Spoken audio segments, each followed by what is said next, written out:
building his soft power within the United Kingdom ahead of the tough political negotiations which inevitably are going to be taking place tomorrow at Chequers, the Prime Minister's country residence. Now, I can hear in my ear a very, very noisy helicopter, which suggests to me that President Trump's arrival is in fact imminent. And as you can probably imagine here, I'm within the grounds of Windsor Castle ahead of this arrival. The security presence is on a different scale. There is armed police, there is Secret Service wandering the grounds. Of course, all of this military procession is taking place behind castle walls. So unlike President Macron's state visit a couple of months ago here in Windsor, it is purely going to be behind closed walls, because President Macron was driven through the grounds of Windsor, driven through Windsor High Street in front of cheering crowds. None of that happening for President Trump for security reasons, all of it happening behind closed doors. But he is going to get a carriage procession. It's going to last around 15 minutes. You just see members of the household division marching through into the quadrangle of Windsor Castle here. This is in the upper ward of the castle, and it is here where a guard of honour will be taking place for President Donald Trump. And the Guard of Honour is made up of 3 detachments: the Company Grenadier Guards, the Nijmegen Company Grenadier Guards, commanded by Major Gareth Davis, the No. 7 Company Coldstream Guards, commanded by Major Archie Yorkie, and F Company Scots Guards, commanded by Major Thomas Strachan. And these soldiers that you are seeing on your screens right now have been training for this moment for weeks and weeks and weeks. Every button is polished within an inch of its life. Every shoe is polished within an inch of its life. And that's before you get to the military precision of the parade that President Trump will be seeing in the dais just at the top of your screens for those of you watching on television. The President will be invited by King Charles to inspect this Guard of Honour. And in the next couple of minutes, we are expecting President Trump to land within the grounds of Windsor Castle. And I believe we can now hand you over to Tom Harwood and now Nana Okoye outside the castle. That's right, Cameron. I have to say, excitement building here in the heart of Windsor, as I think we can hear the distant rotary blades of what's known as Marine One, President Trump's helicopter. Yes, we are waiting with bated breath for Donald Trump and, of course, Melania to arrive here. They'll be greeted, of course, by the Queen, I think it is, and the King. They'll formally welcome him and his First Lady, and there'll be a royal salute, which will be fired from the East Lawn of Windsor Castle and at the Tower of London. But what a spectacle is being put on here for the President. Not the first time he's seen this sort of grand military display in this country, of course. His first state visit all the way back in 2017, I think it was, or 2018, with Theresa May as Prime Minister. What a time the country has been through since that point. It feels like a million years ago. Really? But really it does seem like all the bells and whistles have been put on here. All the stops have been pulled out, and we should shortly be seeing the arrival of the leader of the free world here in Windsor. Yes, Donald Trump will be arriving. So a very exciting day, but also a momentous day. We can see the helicopters there they here. Are, yes. Marine One never flies alone, always flies in at least a pair. We can see live here the Queen arriving and the King too. I hope the Queen has got over the sinusitis, because that's quite a bit of a tricky condition there. I'm sure one of the reasons why she was out of action yesterday was to make sure she was fighting fit today. Let's speak to Cameron Walker, who is there in Windsor for us too. Cameron, what can you tell us? Yeah, well, these shots you're seeing is a little building in the walled garden at Windsor Great Park. You just saw the King and Queen enter the little house on the grounds there. The Queen wearing a sapphire blue dress and coats by Fiona Clare and hats by Philip Tracy for those royal fashion enthusiasts, alongside a sapphire and diamond brooch. Now, they are going to remain inside ahead of the arrival. You may have just seen in the shot before this shot you just saw there of the Marine One helicopter approaching Windsor Castle. You can just see these now, a number of the Marine One helicopters, because of course the president always has a spare one flying in unison, so you don't know which one the president and the First Lady are travelling in for security reasons. But of course it is going to be the Prince and Princess of Wales who will be greeting the president and the First Lady in the first instance. That is tradition for an inward state visit here to the United Kingdom, ahead of being escorted to the sovereign for that famous handshake that Donald Trump likes to give. But it is going to be quite spectacular, because at that moment that the hands touch, in theory, if they've got their synchronization right, there will be two gun salutes, one here in Windsor Castle, in Windsor Great Park, from the King Street Royal Horse Artillery, and the other fired in central London, the Tower of London, by the from the Honourable Artillery Company. And we're just seeing on your screens now the helicopters approaching Windsor Castle. We also have lots of a big Guard of Honour. We're expecting 1,300 soldiers taking part in this military procession, around 130 horses, I believe it is. And although, Anna and Tom, none of this is happening within public, as in it's not happening within Windsor Town Centre, is still going to be treated to the largest military procession for a state visit in living memory, and there's going to be lots of different flourishes that are taking place to just make this a little bit extra special for President Trump, because we know he loves the pomp, he loves the pageantry. What's really going to butter up, for want of a better phrase, the president ahead of the tough political negotiations taking place at Chequers tomorrow with the Prime Minister. When the president and the First Lady land, the band of a house will be striking up, and the president, of course, will shake hands with the king. The British Army, as I said, 41 rounds will be fired, and the Honourable Artillery Company, a little fun fact for you, who will be at the Tower of London, they regularly serve alongside US forces globally. Again, it's those shared links, Tom and Nana. It's the shared history, it's the shared defence, and it is the shared political ties between these two nations. Oh.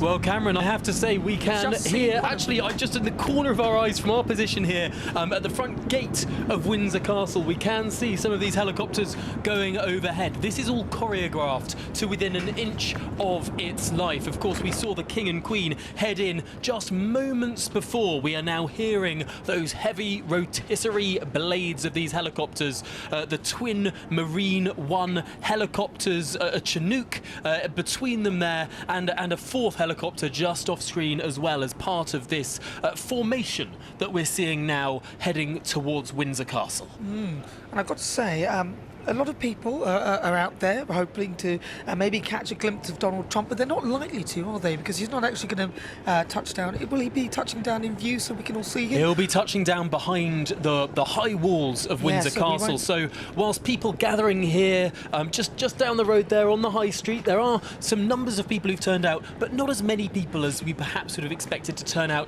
to something where they'd see a public procession, because all of this is going to be behind those walls. But people will have been turning out to see the helicopter, for example, come down and in. You will be able to sort of get a sense of the atmosphere here, even if the people on the high street in Windsor won't be able to see what we'll be able to see here on our television screens, the action as it happens in the heart of Windsor Castle. And of course, when he gets out of that helicopter, is it then that he'll get in the carriages and that will take him to the castle? Well, we're going to see him get out of that helicopter and go straight away to greet the Prince and Princess of Wales, as I understand it. An incredibly choreographed set of manoeuvres where we will see exactly what Cameron was describing, the largest military procession in modern history, at least in living memory. Sir Michael Ellis, the former Attorney General, is with us here outside that front gate of Windsor Castle. Michael, just the most extraordinary scenes on screen. Hello, Tom. Yes, really, absolutely a very historic occasion here. I mean, Grover Cleveland was the last president of the United States in the 1890s to have two non-consecutive terms. He was president for one term in the 1880s and another term in the 1890s, with a gap in between. Donald Trump's the next one along from then, so 130 years later, and it's because of that distinction that he's being allowed to have two separate state visits, one in 2019 and one now. Normally, if you have two terms in a row as an American president, in your second term you get to have tea with the King, or the Queen as was, or perhaps lunch or dinner, but not a full state visit visit, because this is a big deal to put on. There's a huge number, over 1,000 military personnel here. We've got some historic occasions with three royal colours of the regiment showing. We can You see, can see the helicopters are from our actually vantage going point now past. going right overhead.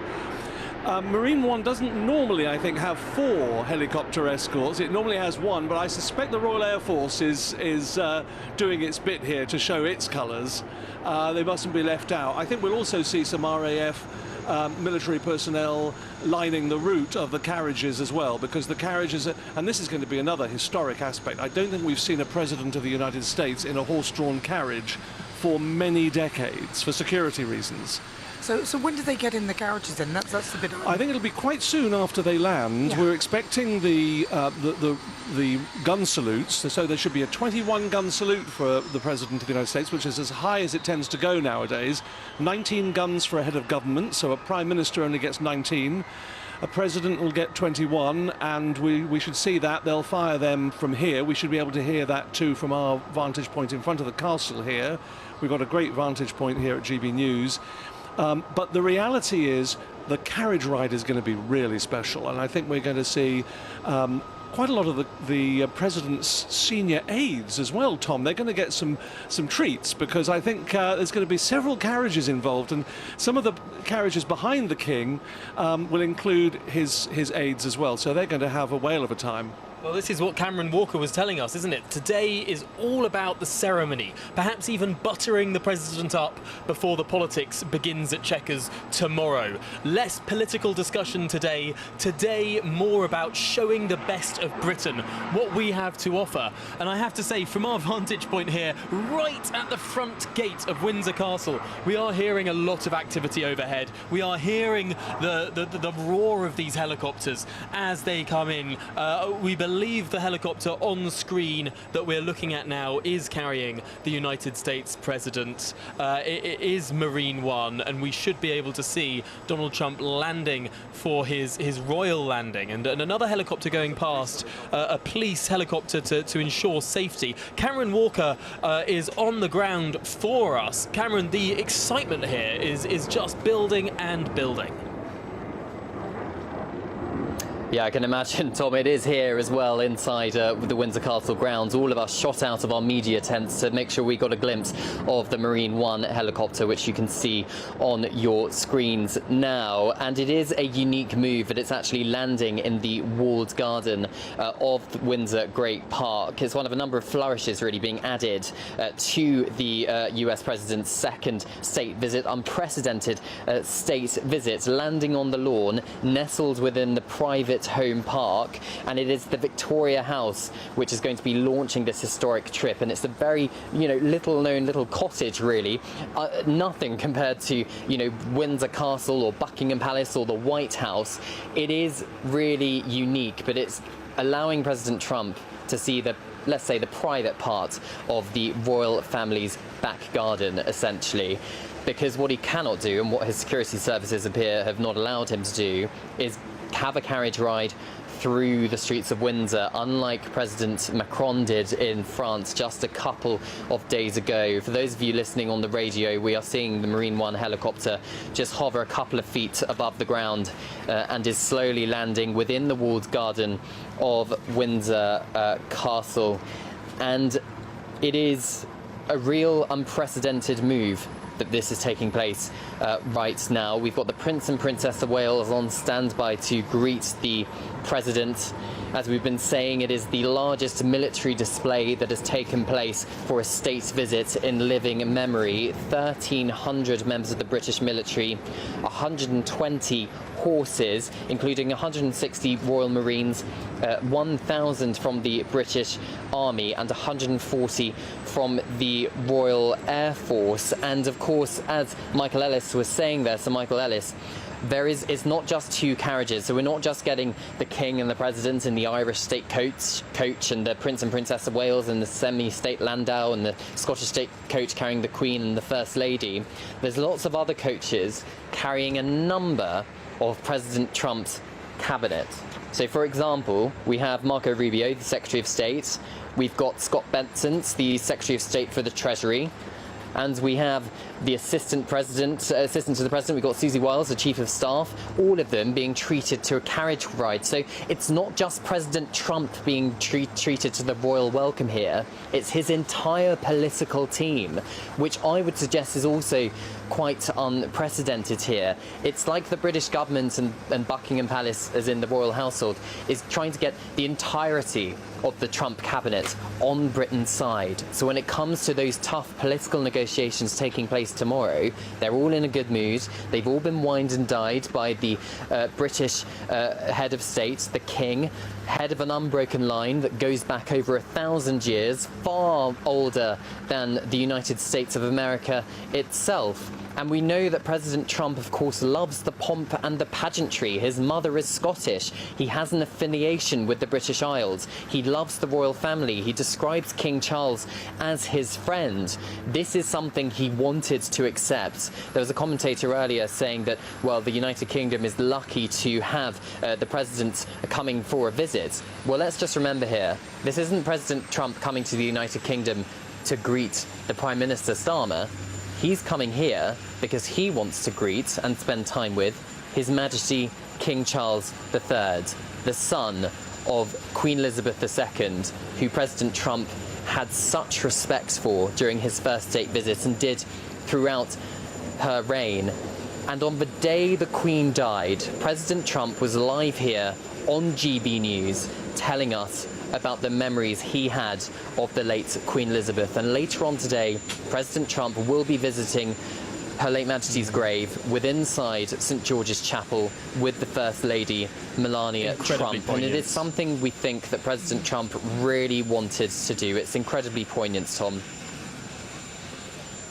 Really, really is so. Well, Cameron Walker, thank you for that. I should say, as you were speaking, we did see that second helicopter land. For security reasons, Marine One never travels alone. Always a pair of identical helicopters, so no one can tell which one the President of the United States is in. But it does appear that the second to land may well be the helicopter carrying President Trump as he arrives here in Windsor for the start of this unprecedented second state visit. Well, we'll find out now, because the steps are being pulled down, and I'll tell you that this is one of the most incredible pair of helicopters that you'll ever see, because they it's fitted with so many things: ballistic armour, radar jamming, flares for heat-seeking missiles. It also is designed so that it will withstand a nuclear bomb. That's what it's saying there. Anti-missile countermeasures, lots of different things in this helicopter. It is the most advanced ever.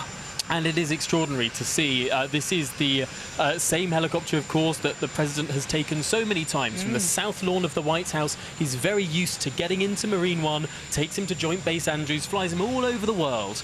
And yet, for it to land, and here we see the United States President, Donald Trump, Melania, his wife behind him, a salute there to Prince William. And the Duchess of Cambridge, rather the Princess of Wales as well. There, we are seeing the greeting of this pair of pairs. I wonder if he'll have to curtsy when he sees the Queen.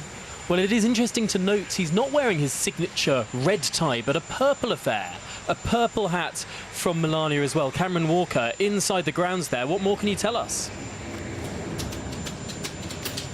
Well, I can tell you that the Princess of Wales is wearing Amelia Wickstead dress, hats by Jane Taylor, and a feather brooch. And of course, this is unprecedented, isn't it? These are historic pictures. The future King of the United Kingdom, Prince William, in conversation there with President Trump, and the Princess of Wales, of course, taking on a very diplomatic role. Of course, she's had a tricky year, hasn't she? And we just hear now the gun salutes being fired in Windsor Great Park, as the King and President Trump shake each other's hands, just blocked unfortunately by Prince William, the Prince of Wales. But this is historic. This is the moment, of course, that His Majesty the King is greeting the President of the United States for an unprecedented second state visit. The Queen, of course, there as well, following her recovery from sinusitis.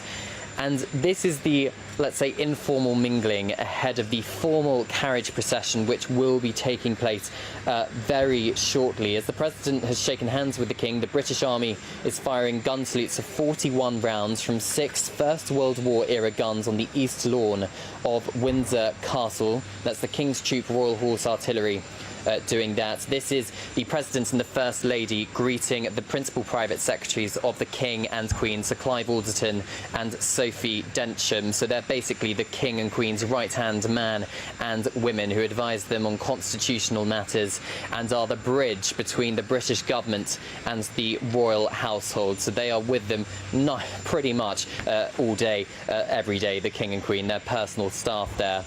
The President, as I said, is going to be treated to a carriage ride in the next couple of minutes, and the Honourable Artillery Company in central London right now is firing gun salutes at the Tower of London. The Princess of Wales there just talking to Melania Trump, the First Lady of the United States, and tomorrow they're going to be taking part in an engagement together with the Scouts within Windsor Great Park. The Princess of Wales is joint president of the Scouting Association here within the United Kingdom. Both Melania Trump and the Princess of Wales really value time spent with young children and getting them out and about in nature. The Queen is also going to be taking part in a separate engagement with Melania Trump. This is when, of course, the President of the United States will be at Chequers with the Prime Minister, taking part in those tough political negotiations. Now, this carriage that you're seeing on your screen now, this is the Irish state coach, and that is what the King and President Trump will be travelling in through Windsor Great Park and then up through George IV Gate in the upper ward of Windsor Castle into the Quadrangle, which is where that Guard of Honour has been assembled for President Trump to inspect. And it is the carriage procession that is going to be moving off as the US and British national anthems will play very shortly, and a sovereign's escort of the household cavalry is mounted at the start of that processional route. And the route is going to be lined by armed forces personnel all the way from the walled garden that you're seeing on your screens now, right up until George IV Gate, within the main perimeter bit of Windsor Castle in the upper ward. That's about a 15-minute carriage ride away, which is why we're seeing so many British Armed Forces personnel taking part. As I was saying, 1,300 soldiers, around 130 odd horses taking part in this procession. You can just about make out the King through the window of the Irish state coach here ahead of this procession, and the processional route is lined by 22 half companies of personnel from throughout the Royal Navy, the Royal Marines, the British Army and the Royal Air Force as well. It is the lifeguards with the red tunics and the helmets, and the Blues and Royals with their blue tunics and red plumes within their helmets, who are going to be escorting the President, the First Lady, the King and Queen, the Prince and Princess of Wales through the grounds of Windsor Great Park. It's 80 soldiers riding that you're seeing on your screens as part of that sovereign's escort as well. And of course, as I was saying earlier, Tom and Nana, it is not just the President and the First Lady. It's, I would say, about half of the US cabinet, the President Trump's cabinet, including the Secretary of State, we're also the Treasury Secretary as well, and the Chief of Staff. So all of them being treated to a carriage ride, which clearly is a once-in-a-lifetime thing for American politicians. Absolutely, the stuff of fairy tales. I should say that we're joined by Sir Michael Ellis, the former Attorney General, constitutional expert. Michael, what is significant about this coach in particular? Well, actually, this Irish state coach, built in 1853, by 1861 it belonged to Queen Victoria, and it was her favourite coach. Prince Albert enjoyed it, and she loved it after that, because anything associated with a favourite of Prince Albert's was a favourite of Queen Victoria's. It's really one of the most important coaches. It's got embellishments all over it of the different parts of the United Kingdom, you know, the emblems of the UK. But what's actually quite extraordinary is that I don't think we've seen a President of the United States in any type of horse-drawn vehicle for many decades. Certainly since 1963, when John F. Kennedy was assassinated in an open-top vehicle in Dallas. they've been very reluctant to do this sort of thing on previous state visits. This isn't just Trump, goes back decades. So what we're seeing here is a unique set of circumstances. The Irish state coach, just the King and President Trump there. But I think behind them, actually, you'll see the Scottish state coach, where the Queen and Melania, the First Lady, will be travelling separately in the Scottish. And here it comes now, the Scottish state coach. That actually was a little bit older. That was built in the 1830s, 1830, 1831. And that was later sold, actually, to a member of the public, who then sold it back to the royal family in the 1920s. So they did quite well out of it. But I say a member of the public, but actually it was the Earl of Albemarle, so but a non-royal, let's put it that way. But these carriages are works of art. You can see there the intricacy, the beauty of that. I think it's something that President Trump really wanted to do, and the only reason they're able to do it is because these grounds are all within Windsor Great Park. It's been sealed off. The only people lining this route will be the military. You know, we saw those helicopters land, and it reminded me of, because they're very heavy. Nana was talking about the amazing security around the helicopters. It reminds me of a story from 2019. I don't know whether it's true or not. The late Queen apparently said that it ruined her lawn at Buckingham Palace because they're so heavy, and also the downblast, the heat of the engines from the downblast just burns all the grass off. But it doesn't sound like something the late Queen would have said, I must say. But who knows whether that was true or not. But here we now have the household cavalry. Those are lifeguards protecting. And they genuinely see their role, by the way. We see them as ceremonial, but they are actually bodyguards to the sovereign, and they would act as such if necessary. And you can see Royal Navy also present there. But what I think we'll see is quite a few minutes of carriage. Right, there's the Scottish coach there.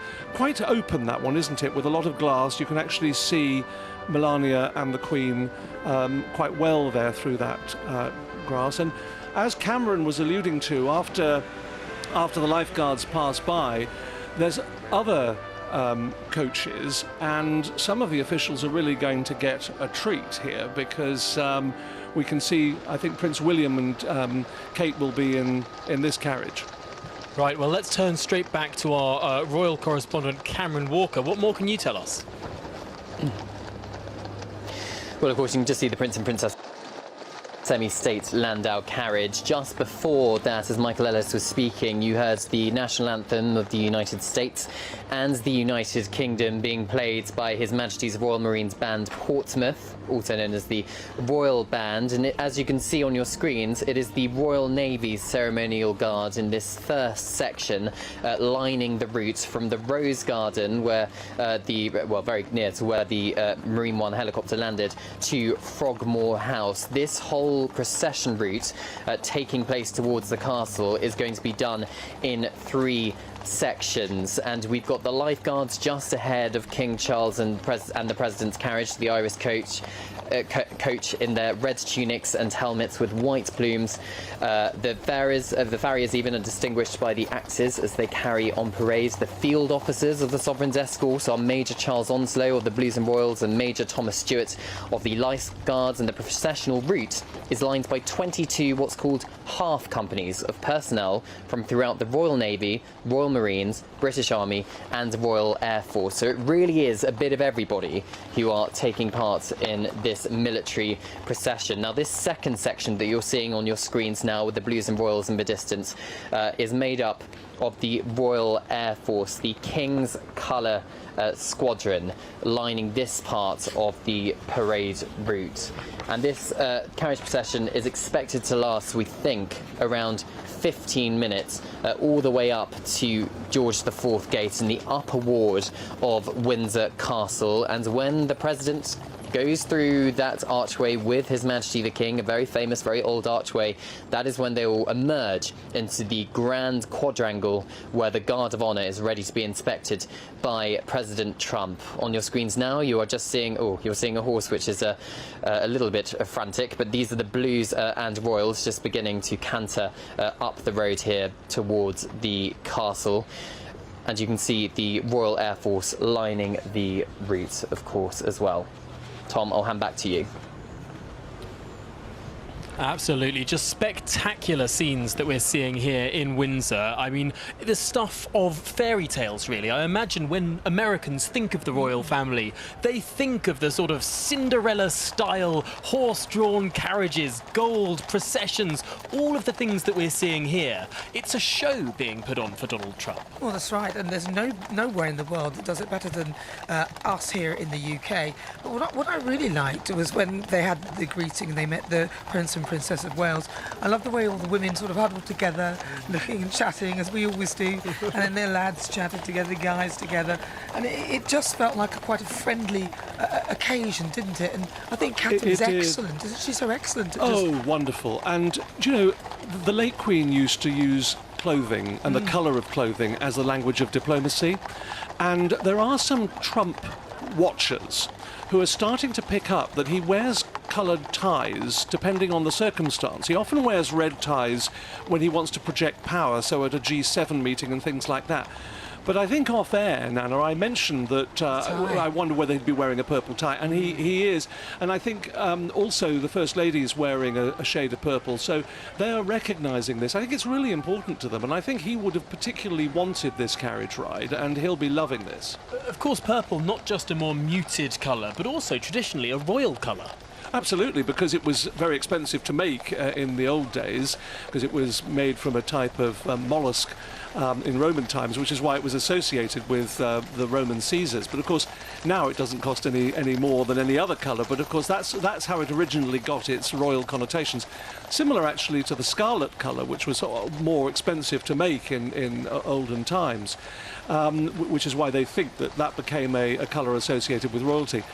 But I think you're seeing the grounds of Windsor Great Park here. It's so special. There's an amazing statue. I don't know whether we're going to get to see it, but it's a couple of 100 years old. It's a statue of King George III, and it's called the Copper Horse. If we get to see it, I'll point it out. What's really extraordinary about it is that it's said to be on the spot where King Henry VIII, when out hunting in the grounds of Windsor, got the message that one of his queens had died. I think this was one of his queens that he didn't kill himself. I think this was his first queen, Catherine of Aragon, and in 1536, and they believe that's the spot where he was told that she had died, and a couple of 100 years later they put a statue there, but not of Henry VIII, of George III in the 1820s. So, but what we'll see, I think, is beautifully manicured lawns, military personnel at their best. There's the King's new cipher on one of the guard boxes, and I have no doubt that this will be a very special occasion for President Trump. It's like a sort of fairy tale, isn't it? You know, with the guards and everyone dressed up. I can guarantee you the first thing the women said was, "Oh, I love your dress. Where'd you get that from? I love your hat, your shoes." Well, I noticed Catherine's shoes, her heels are so high, I don't know how she walks. But isn't it extraordinary? Next year, the United States will be celebrating its 250th anniversary as a country that's 250 years old. And yet we're talking about grounds that were frequented by Henry VIII. We are sat in front of a castle that had beginnings with William the Conqueror. We're in front of Norman stones. I mean, this stuff is genuinely 1,000 years old, almost incomprehensible to a country as young as America. Absolutely, Tom. We think that the first edification of this castle was around 1070, so literally just a few years after the Norman conquest. It didn't look quite like this in those days, but you're right that this is a castle that really has 1,000 years of history, and it's quite extraordinary. The works of art inside are absolutely priceless as well, and President Trump's going to see that. He's going to see some amazing works of art. They're actually going to take him into the Green Drawing Room later and show him some of the special parts of the royal collection that are relevant to the United States. So, and there's often some absolutely priceless documents and artifacts there, often from previous visits of American presidents.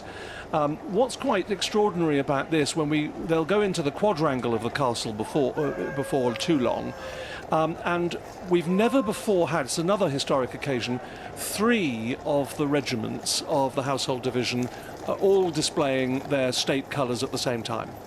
Just extraordinary visions that we're seeing on our screen right now, gilded and organised to the nines. Let's go back to Cameron Walker, who is there in the grounds of Windsor for us. Cameron, what can you tell us? Well, on your screens now is Cambridge Drive, which leads up to George IV Gate of Windsor Castle. The Blues and Royals just trotting or cantering maybe past. And in the centre almost of your screens now, there you go, the centre of your screen is the carriage carrying President Donald Trump and the King, the Irish State Coach. And lines by the 1st Battalion, the Irish Guards, the 1st Battalion Grenadier Guards and 1st Battalion London Guards Household Division. And the Blues and Royals there just bowing their heads, let's say, as the Irish State Coach makes its way through George IV Gate and into the quadrangle in the upper ward of Windsor Castle, which hopefully the camera shots will show you imminently, of a magnificent guard of honour ready for President Trump to inspect. There we are. So this is the quadrangle. Welcome to the quadrangle in the upper ward of Windsor Castle. Just at the top of your screens there is the private apartments of King Charles and Queen Camilla.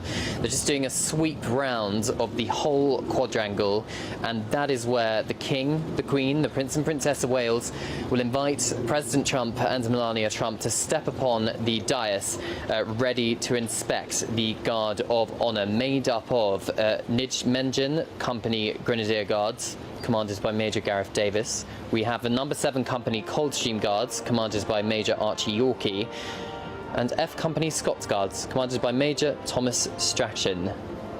And the American national anthem is just playing as we speak. We believe it's the band of His Majesty's Royal Marines Portsmouth and the Central Band of the Royal Air Force performing as they get into position. And the units will be carrying the state colours of each regiment. State colours differ from the ordinary regimental flags that perhaps you'll see during trooping the colour and big state occasions such as that. They're unbelievably large, really heavy ceremonial silk flags, richly embroidered with symbols of historical relevance to the regiment, and each weigh at least 10 kilograms, which is really, as you can probably imagine, challenging to flourish. And these are only kind of brought out for these big state occasions. And as we've been saying all morning, this is the largest military display, largest Guard of Honour that a visiting head of state has had in living memory during a state visit. And the whole of the Guard of Honour is commanded by Lieutenant Colonel Storm Green, who of course was interviewed on GBNews this morning, so take a look back on that if you have not seen it. For now, I'll pause to listen to the British National Anthem.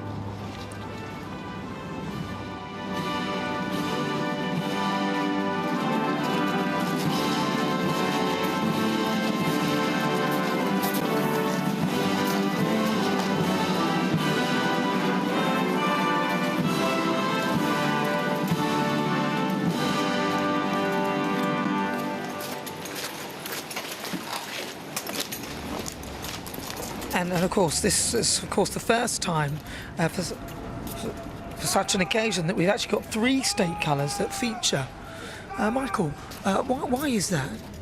Well, I think they've really wanted to recognise the importance of this visit. There's no doubt the fact that this is much bigger than Macron got. I mean, let's put it this way. The French state visit took place only a few months ago. There are more military personnel. There's more display of state colours. It's got to be bigger, better and best for President Trump. Now, we should say that President Trump and His Majesty the King are standing up there on the dais. They've got out of the Irish state coach, and we can just see there the Prince and Princess of Wales walking towards them too. What can we expect now? Well, I think we're going to hear some music, some massed band music. You'll see both the bands of the Foot Guards and pipes and drums. They'll inspect the guard, and there's one thing to watch out for here. Viewers may remember, Tom, and you'll certainly remember, you and Nana, in 2019 there was some criticism of President Trump because he was said to have walked in front of the late Queen. Now, I think that was unfair because the reality is that as the host, you step back for your guest, and the guest is the one who's inspecting the guard. So it wasn't improper. I think President Trump looked a little awkward because he was conscious of walking in front of the Queen, but I don't think any disrespect was intended, and I think it was quite right to do as he did. And of course we saw that with Emmanuel Macron just months ago, walking in front of the King as well. Well, Cameron Walker is on the grounds there inside the Windsor estate. Cameron.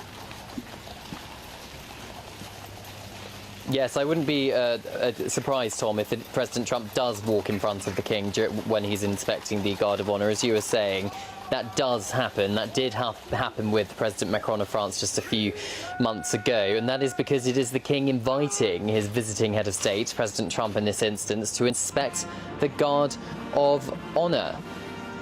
And the royal band, the military band, just playing the US national anthem. President Trump there giving a salute to the US national anthem.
The state colours have been lowered as the United States national anthem is played.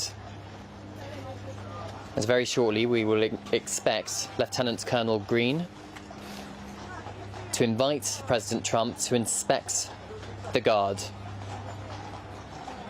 Here is Lieutenant Colonel Green approaching the President now.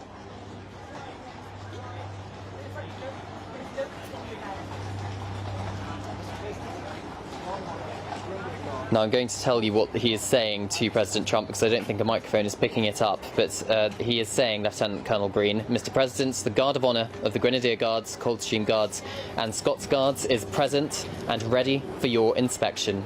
And clearly it appears President Trump has accepted the invitation to inspect the Guard of Honour, and as expected, President Trump is walking in front of the King because that is protocol. So if anybody criticises President Trump for doing so, they shouldn't, because that is what should be happening at this point. And you can see the President accompanied by the King inspecting the Guard of Honour. The mass band is playing two tunes. Trumpets Voluntary is the first one.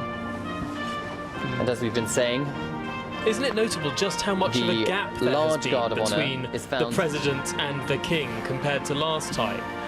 Perhaps they have wanted to make it seem more deliberate that the President is in front of the King.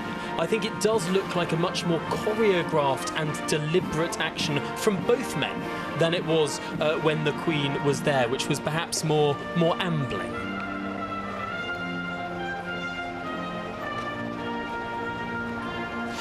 Yeah, absolutely, Tom. It did seem very deliberate, didn't it, with the gap between the President and the United States. I think in 2019, where the same thing happened on this very quadrangle from memory, with the late Queen Elizabeth II, it looked a little bit awkward because the Queen was just behind President Trump, and it looked like President Trump wasn't entirely sure what he was doing.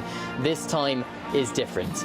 He is in control, so is King Charles, and it is clearly a very deliberate point to make sure that it is President Trump inspecting this guard of honour, and the King falling a couple of metres behind him. So this guard of honour found by detachments from the company Grenadier Guards, number 7 company Coldstream Guards, and F company Scots Guards. And the units, of course, are carrying their state colours. It is something they have been rehearsing for weeks, Tom and Nana, and also been polishing their buttons and polishing their boots, ready for the inspection by the President of the United States. And this is a great honour for President Trump.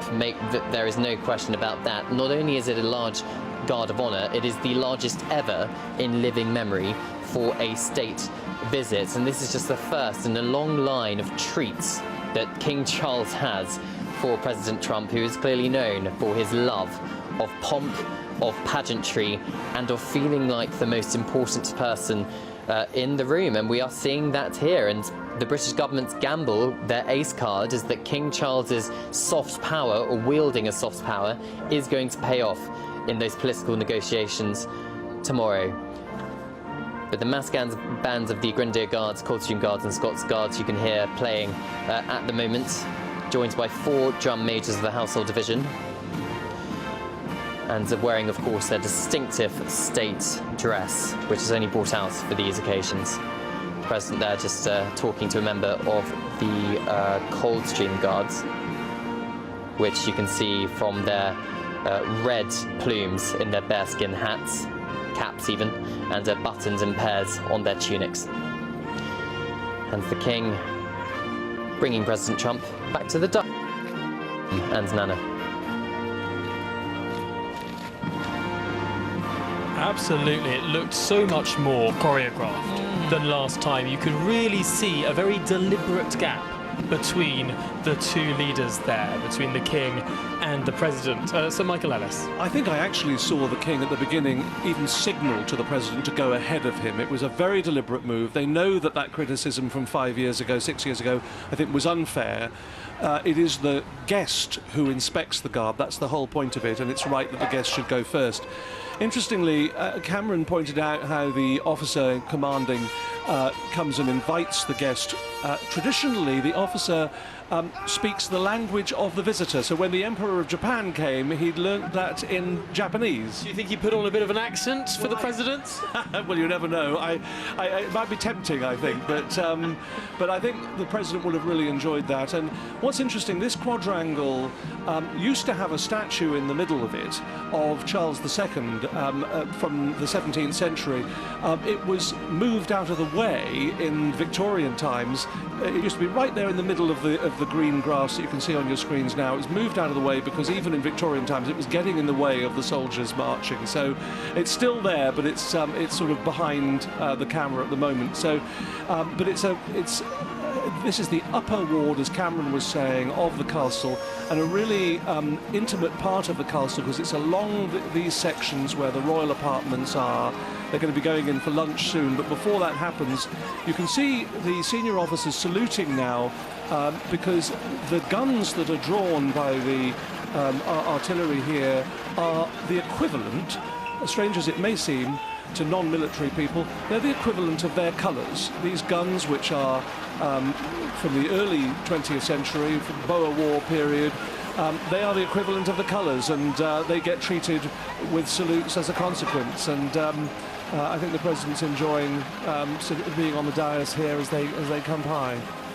Absolutely. So much of this is about showing the history of this country, showing what this country has to offer. I mean, the sort of magic that only a monarchy can sprinkle on something like this. It would be very different to watch a military parade in the United States. Perhaps you'd see some tanks going past, but nothing like these this tradition, these horse-backed sort of riding and all the rest of it. No. Yeah, I mean, you could see how much Donald Trump enjoyed this. I noticed the salute him and Melania did during the American national anthem, which, of course, he's very, very passionate about his country. At the moment, this is the rank and march past of the King's Troop and the Royal Horse Artillery, and that's what we're seeing. And you can really sort of sense a wonderful sense of enjoyment from Donald Trump. And I think Camilla looks, hopefully she's feeling a lot better, but she did look a bit sort of perturbed during that. But I've got to say, a very impressive show. Nobody seems to be out of sync apart from that one horse earlier. And it's almost as though everyone knows what to do. It's a bit like years ago we had the kids from Fame. One would start dancing, everyone knew the routine. I wonder how often they practice this. Probably not that often. Do they? Yes, they were rehearsing yesterday and so on. And they will be getting this absolutely spot on. It's okay for one or two horses will be a bit frisky. That's expected. As long as no one's unseated, we don't want that to happen. But it's part of the whole rich pageantry and panoply of state. You know, there will be so many military personnel here that will have spent many hours getting their uniforms ready and their horses ready. And this will be a very important moment for them to show what they can do. And of course the world will be watching this. There'll be millions and millions of people watching Donald Trump. He is the leader of the free world. He's a very powerful figure. He's been doing deals even before this with the UK.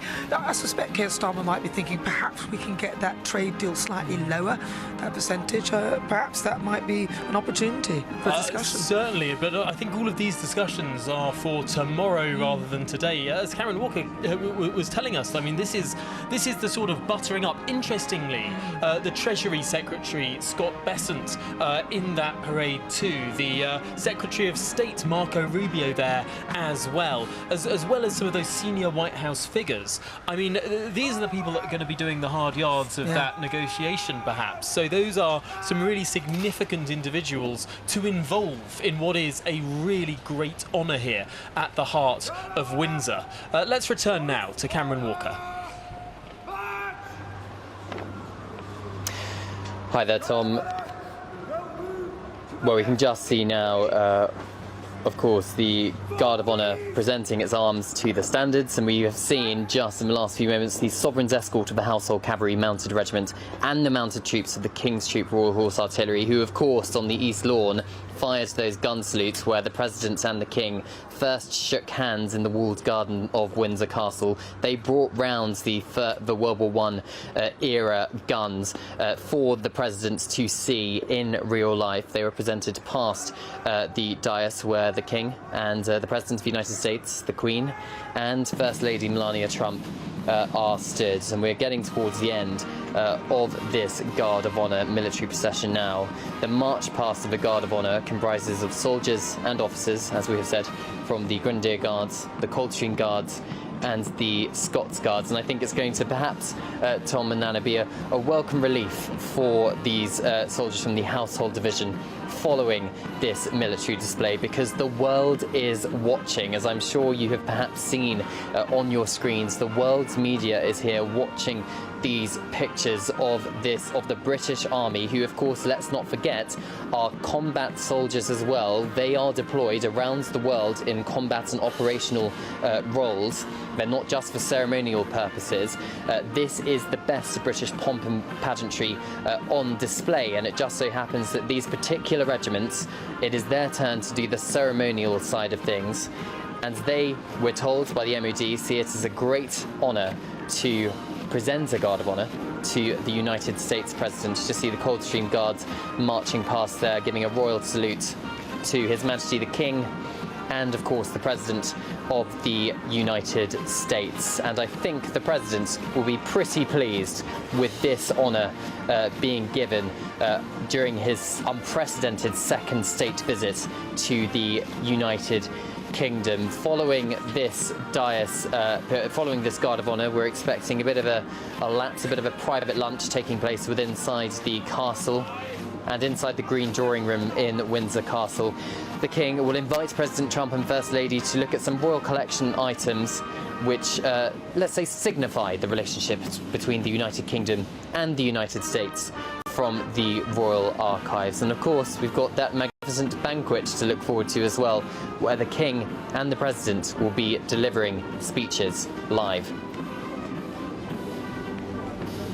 Just the most extraordinary scenes to see here at the heart of Windsor Castle. As we've been saying, the most intimate part of this castle. Sir Michael Ellis, you've been telling us about the royal quarters, actually just on the upper floors there, as we look at these scenes. That's right, and I was at the castle actually a few months ago, and this is the upper ward of the castle. There's as you might imagine, there's an upper, middle, and lower. The lower ward, viewers might recall, is where St George's Chapel is, which is where the late Queen is buried and where you see the ceremony of the Most Noble Order of the Garter. And then this is the upper ward, which is where the private apartments are, but also many of the state rooms and the works of art, including Van Dyck's and the like, and an amazing royal collection of art. But what's extraordinary, one of the ways, Tom, we can see how important this is to the Americans is the team that the President has brought with him.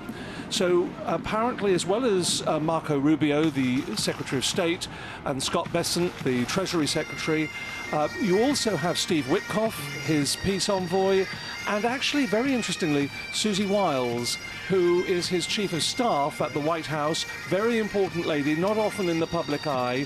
She's been in the political scene in America since Ronald Reagan. She used to work for Ronald Reagan. He's brought her with him, and she's been part of the carriage procession as well, we're told.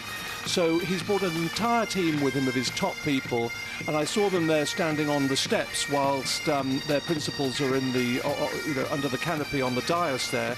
Whether they get lunch, that Cameron was just talking about, I don't know. Well, I'm sure they'll get some lunch. Whether it's a sandwich or whether they're in the state dining room, we may not find out. Oh, there will be, of course, private elements to this tour, as they are with all of them. But I mean, the most remarkable scenes that we're seeing here, of course, bagpipes now being played. They're very Scottish indeed, but that royal collection that you talked about, Michael, that is a massive collection, over 150,000 pieces of artwork across over 13 residences. It's an extraordinary collection, absolutely, priceless. We haven't been told yet, Nana, what they're going to be displaying, but what they always do is display items that are of relevance to the visiting dignitary. When Macron came from France, there were very particular items that linked the French history with this country. We'll see we'll have it pointed out, some very important and historic, priceless American artifacts that are also, within the royal collection. Because, of course, there have been visits really since World War I by American presidents, but this is a very special and pretty unique occasion, not just because, as we were saying earlier, it's the second state visit and the first time that's happened for a Democratic leader, but also because of the sheer scale and magnitude of it. But to hear these bagpipes, to see this display for the President, who of course is proud of his Scottish roots, was in Scotland just over the summer. His mother, of course, born in Scotland, spoke with a Scottish accent throughout her life. His name, Donald, a Scottish name. I mean, the Scottish roots are clearly important to him. So how appropriate, really, for him to be played off the dais there, for him to walk into that lunch to the sound of bagpipes. I know, he's truly in his element, isn't he, Donald Trump? But to be honest, this was an excellent sort of offer from Sir Keir Starmer to Donald Trump, of course. Well, from His Majesty the King. Well, of course, yeah, which is a nudge, nudge, wink, wink. Yes, but it's a huge honour, isn't it, for him to come to this country country and be treated to this second visit, and to have all the pomp and ceremony, and to have the eyes of the world watching him, which is exactly the showman that Donald Trump is. But of course, we in this country do pomp and ceremony better than anybody in the world. Absolutely, and you can see, I think, that Donald Trump really does appreciate ceremony like this because of what he's tried to institute in the United States. For the first time, military parades under this president in Washington, D.C. He's seen the parades that we do here in the United Kingdom. He's seen the parades also that happen in France, and he felt he wanted a bit of that in the United States. Now, I'm not here to pick winners, but I do think that perhaps what we've seen today was slightly more coordinated than the marching that we saw through Washington, D.C. It takes 300 years, Tom, that's all. But our household division are the best in the world at this, and the mechanical precision with which they move, of course, is something that has fascinated children, and for generations, for centuries, in fact, and why people have collected, toy soldiers, because these are not actually toy soldiers. These are real soldiers who can do the ceremony to this elite standard, and who've just shown that in what we've just been seeing. There's more later, I think, where we'll see a beating retreat, which is another quite unique occasion for a state visit. The fact is that, of course, Windsor Castle is such an amazing location to do something like this because it's so replete with history. We're used to it happening at Buckingham Palace, but Buckingham Palace is undergoing a massive renovation at the moment, so it would have been happening here. It's not security that's making it happen here. The fact is it's happening here like it was with Macron because of the renovations at Buckingham Palace, but it's just as well we're getting to see some of the castle here. Absolutely, and correct me if I'm wrong, this is the Norman keep with an enormous. I mean, it's hard to express the scale of the royal standard that is flying there at the top. Oh, some of these flags are the size of a tennis court, and the Royal Archives are kept within Windsor Castle, the keeper of the Royal Archives, Sir Clive Alderton, is the private secretary to the King. And of course there's a lot of curiosity about what's in the Royal Archives, but in fact academics can go and have a look at most of it. What is quite extraordinary about Windsor Castle is the history of throughout the reigns of all the different generations of sovereigns. Absolutely fascinating stuff there. And Nana, I mean, what we've been watching here is just part one to what is going to be, not just today, but also tomorrow, a huge element of ceremony for the United States President. Well, yes, it's an historic moment, really. A second state visit, which is, again, unprecedented, only ever been done once before. Also, hopefully, this will really sort of close in our relationship with the United States, because our special relationship, and hopefully enhance it, which is really needed at this moment in time, especially in what's going on in the political arena at the moment. Yeah, the Prime Minister really hoping for an enhanced trade deal. Of course, we do have a preferential trade deal as things stand. Yes, our deal is better than the European countries have, but, I mean, we still do face tariffs, so it could be better still. What more could be achieved? We're probably not going to find that out. Maybe not even until late tomorrow. But that is the political half of this visit.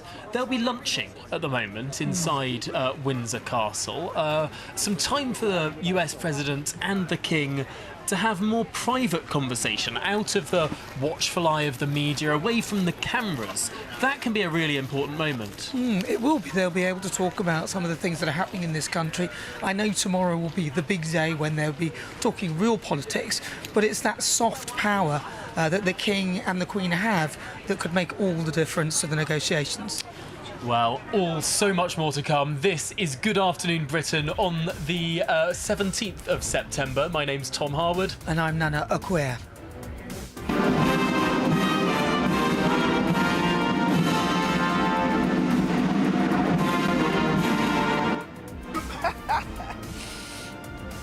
Yes, a historic day. President Trump's second state visit is underway. A carriage procession through Windsor, the King and Queen by his side, and a full ceremonial welcome unlike any we've seen before. I'm live within the grounds of Windsor Castle, bringing you the very latest of what is going on as King Charles turns on his soft power in honour of President Trump.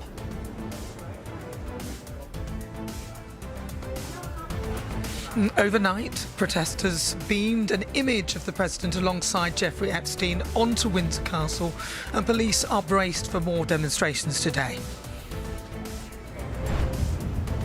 Yeah, Metropolitan Police have launched what they're describing as a significant policing operation. 1,600 officers on the streets of London for what is going to be a huge protest today.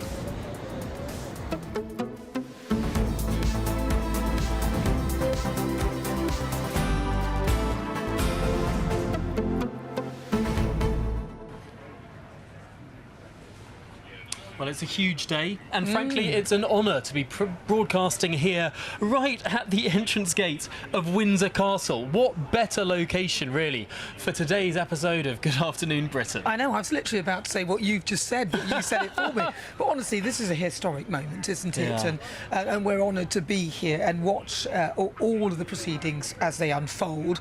It's interesting that there are people in this country who want to protest against Donald Trump's visit, and of course, we are. It's a freedom of speech. People are entitled to do that.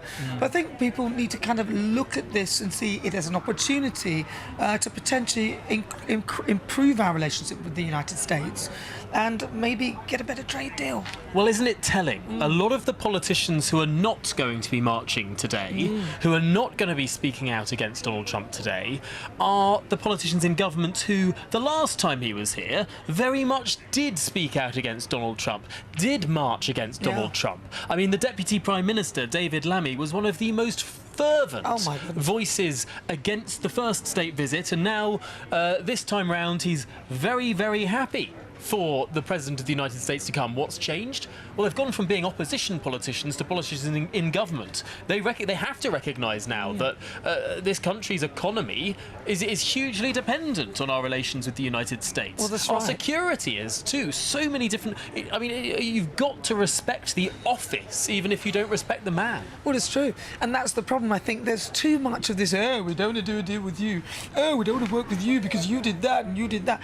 If people were to honestly behave like that, they'd look at the history of the British Empire, and then perhaps people wouldn't want to trade with us. So the reality is, sometimes you have to work with people that you may not necessarily agree with in the national interest, and that's kind of what's happening here. And you know, if you've just joined us, welcome. It's an historic day. We're outside Windsor Castle. Actually, we've got the best spot here at GB News, right at the opening of the castle. And of course, Donald Trump is here for the state visit. As ever, send us your thoughts. So gbnews.com/your say. But first, let's get your latest news headlines with Tatiana Sanchez.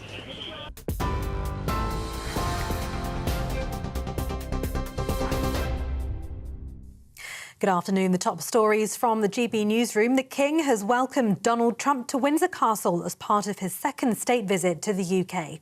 The US President and the First Lady arrived in Donald Trump's Marine One helicopter. Prince William and Princess Catherine welcomed the couple upon their landing. King Charles and Queen Camilla then greeted Mr. Trump and the First Lady as they then joined together for a carriage procession through the Windsor Castle estate as part of Donald Trump's ceremonial welcome. 80 soldiers from the House Cavalry Mounted Regiment formed the Sovereign's escort, travelling with the carriages, with the Life Guards dressed in their red tunics and white-plumed helmets and Blues and Royals in their blue tunics and red plumes. The processional route, which was not open to the public, was lined by 22 half companies of personnel from throughout the Royal Navy, the Royal Marines, the British Army and the Royal Air Force. The royal carriage procession arrived for the full ceremonial welcome in the Windsor Castle Quadrangle, with the largest ever Guard of Honour for such an occasion. The state colours of the Grenadier Guards, Coldstream Guards and Scots Guards were assembled to greet the party of the King and Donald Trump, the first time that 3 state colours, rather than just one, is on parade at such an occasion. Britain and the US have struck a tech deal that could bring billions of pounds of investment to the UK as President Donald Trump arrived for his state visit. Sir Keir Starmer said the agreement represented a general step change in Britain's relationship with the US that would deliver growth, security and opportunity up and down the country. The tech prosperity deal, announced as Mr. Trump arrived last night, will see the UK and US cooperate in areas including artificial intelligence and nuclear power. It comes alongside £31 billion of investment in Britain from America's top technology companies, including £22 billion from Microsoft. The Prime Minister Sir Keir Starmer is facing renewed pressure over his one-in, one-out migrant returns deal with France after an Eritrean man won a last-minute High Court bid to temporarily block his deportation. The man, who cannot be named for legal reasons, had been due to be removed this morning on a flight, but will remain in the UK after a judge granted him a short period of interim relief.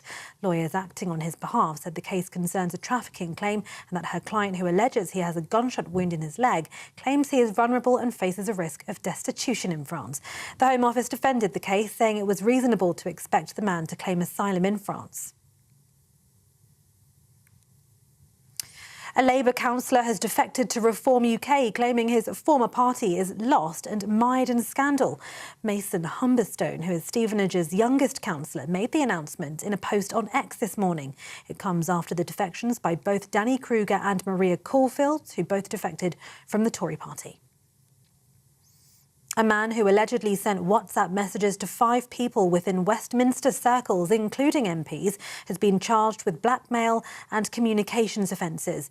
The charge of blackmail relates to alleged unwarranted demands for the phone numbers of up to 12 individuals. 28-year-old Oliver Stedman has also been charged with communications offences in relation to the sending of alleged unsolicited indecent images.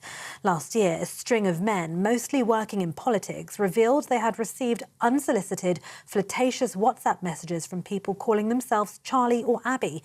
In some cases, explicit images were exchanged. Mr. Stedman was suspended as a Labour member after the party was notified of his arrest in June last year. A group of critically ill and injured children have been evacuated from Gaza to the UK for urgent NHS medical treatment, the government's announced. The World Health Organization said that it had supported the medical evacuations of 10 critical children. This comes a day after Israel rejected a UN report which concluded it's committed genocide against Palestinians in the Gaza Strip. Foreign Secretary Yvette Cooper said children are too often the innocent victims of war, adding in Gaza, where the healthcare system has been decimated and hospitals are no longer functioning, there are severely ill children unable to get the medical care they need to survive. Now, new official figures show UK inflation remained unchanged last month, but food and drink prices rises have accelerated for the 5th month in a row. The Office for National Statistics said the rate of consumer prices index was 3.8% in August, the same as July. This was the level most economists had been expecting for the month, and it means overall inflation remains elevated above the UK's 2% target rate. However, the rate of food and drink inflation rose to 5.1% in August from 4.9% in July. Former Arsenal footballer Thomas Partey has pleaded not guilty to raping 2 women as he appeared in court today. The 32-year-old is accused of 5 counts of rape against the 2 alleged victims, as well as a charge of sexual assault against a 3rd woman. The alleged offences took place between 2021 and 2022 when he played for Arsenal. The Ghanaian midfielder, who now plays for Spanish club Villarreal, faces trial under a High Court judge at the same court on November the 2nd next year. And Tyler Robinson has appeared in court via video link, charged with the murder of Charlie Kirk. The 22-year-old from Utah was seen for the first time since his arrest after being charged with aggravated murder, weapon and obstruction of justice offences. It came after prosecutors announced they'd be seeking the death penalty. They claimed Robinson's DNA was found on the trigger of the alleged murder weapon. A note was also found under his keyboard which said, "I had the opportunity to take out Charlie Kirk, and I'm going to take it." That's according to a charging document from prosecutors. It's also alleged the suspect ordered his roommate to delete incriminating texts about the killing and to stay silent if questioned by police. Those are the latest GB News headlines for now. More in half an hour. Cheers Britannia Wine Club proudly sponsors the GB News Financial Report. And here's a quick snapshot of today's markets. The pound will buy you $1.3642 and €1.1514. The price of gold, £2,689.94 per ounce. And the FTSE 100 is at 9,213 points. Cheers Britannia Wine Club proudly sponsors the GB News Financial Report.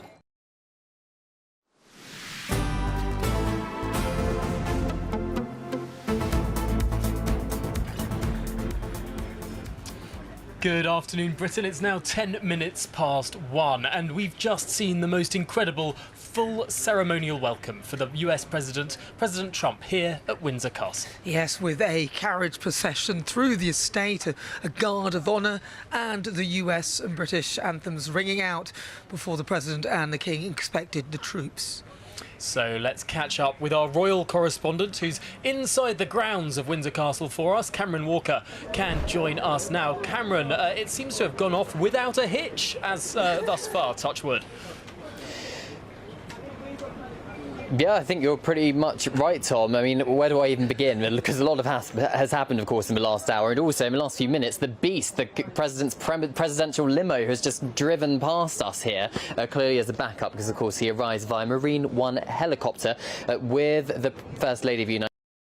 Trump, greeted by the Prince and Princess of Wales in the walled garden, which is quite unprecedented actually for a state visit. That's not really happened before. You're seeing pictures on your screens now of the Prince and Princess of Wales greeting the President, and then escorted up to meet the King. And then we had two separate gun salutes, one here within Windsor Castle grounds, the other at the Tower of London, provided by the King's Troop Royal Horse Artillery and the Honourable Artillery Company at the moment of the handshake between King Charles III and President Trump. And then, of course, we had President Trump was escorted in or treated, I should say, to a carriage ride, and then arrived here at the dais inside Windsor Castle's Quadrangle, where he was invited to inspect the Guard of Honour. Now, this is the crucial bit. You are seeing the King here on your screens, for those of you watching on television, basically allowing President Trump to go in front, and not just slightly in front, completely in front. Because if you remember, 5 years ago, there was a lot of criticism of the US President for walking in front of Queen Elizabeth II. But actually, it's protocol, because it is the King inviting the President to inspect his Guard of Honour. And that is the protocol. That is what we saw a couple of months ago with President Macron of France, and that is what played out here as the President inspected the troops, and they were made up of the Coldstream Guards, the Grenadier Guards, and the Scots Guards. All of them have been rehearsing for weeks for this moment, making sure every button is polished, every shoe is polished, and every single bit of military movement was precise enough for the President and the First Lady, and of course all of his cabinet, or some of his cabinet ministers, I should say, to watch from within this quadrangle. Now, every visiting head of state gets a magnificent military procession, but this is on a scale not seen in living memory, specifically for President Trump, President of the United States. 1,300 soldiers, around 120 horses. We had the Royal Navy, Royal Air Force. We also had the British Army lining the routes. We had the Royal Marines lining the routes of the carriage procession as well. The lifeguards, the Blues and Royals. So all of the stops were pulled out by the British Army, and their commander-in-chief, of course, is King Charles III. They are under his command. You just see the President there talking to the Coldstream Guards. And we also, of course, have a lot more carrying on as well, because we have the President and the First Lady going to be looking at some of the Royal Collection Trust items within inside Windsor Castle. And then we have the magnificent state banquet this evening, a white tie dinner. And this is the ace card of the British government, isn't it? This is the card that the British government can play, because it is not the King coming here to meet Prime Minister Starmer in the first instance. He is here because he wants to see the King and be treated to the pomp and pageantry which he clearly loves. He has been beaming for the entire time I have seen him on screen here over the last hour or so, President Trump, and that is going to butter up the President, or at least that's what the British government hopes, in time for the tough political negotiations tomorrow at Chequers. Because if President Trump is put in a good mood by the King, the Queen, the Prince and Princess of Wales and the extended royal family here at Windsor Castle, then that potentially could help with tough political negotiations tomorrow. But as you said, Tom, so far it's gone without a hitch. Absolutely fantastic stuff. Well, Cameron Walker, thanks for being there in the heart of Windsor Castle for us, in the heart of those grounds.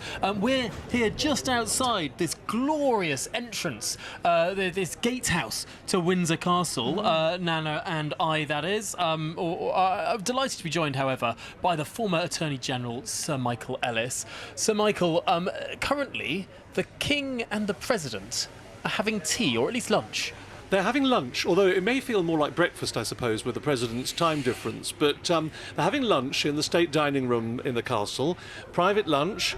They're going to have that white tie banquet that Cameron was talking about this evening as well, so it might be a lighter lunch, one can imagine.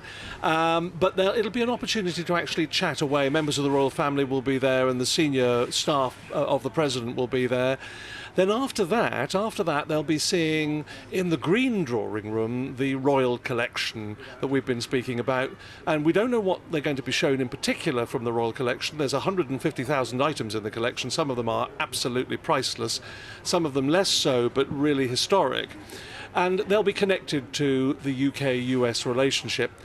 But then after that, we are expecting the President to go to another part of the castle, St George's Chapel, to pay his respects to the late Queen, Elizabeth II, and to lay a wreath at the Queen's tomb. And whilst he's in the chapel, we understand that he'll be given a little tour of the chapel, which has got many historic artefacts, and hear some choir music as well. So that's still to come. Yeah, so Michael, they talked about the practice that it takes for those guards to come up and do this whole sort of sequence, that they're so all in sync. Yes. Tell us a bit more about that. Well, actually, it takes many weeks of training. Some would say months of training. But when they're actually rehearsing for an event like this, they would have rehearsed yesterday. I understand the rehearsals went well. The reality is that the precision and the expectation of precise movement and the deportment and quality of dress and standard of dress is something that the British Army still insists on to the very highest degree. So many hours. The grooming of the horses alone, the army horses alone and military horses, will take many, many hours, and the horse furniture, as it's called, don't forget, all of that needs to be polished within an inch of its life. So it's an opportunity to display discipline and excellence.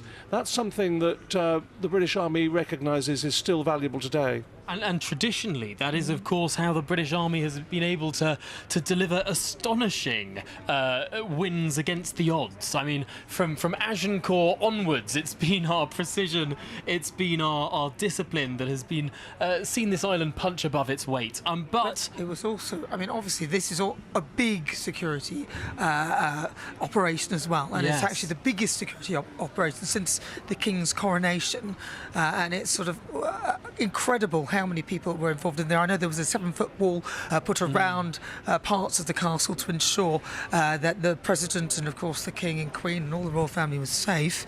And again, this is an historic moment, and Donald Trump's state visit is unfolding as we speak. Absolutely, and that security operation underway right now as Donald Trump's state visit unfolds behind us. Drones, snipers, mounted police and boat patrols line the route with fears of heightened assassination risks, really, after what, of course, happened to Charlie Kirk last week. All right, well, joining us now is the former head of Royal Protection, Di Davis.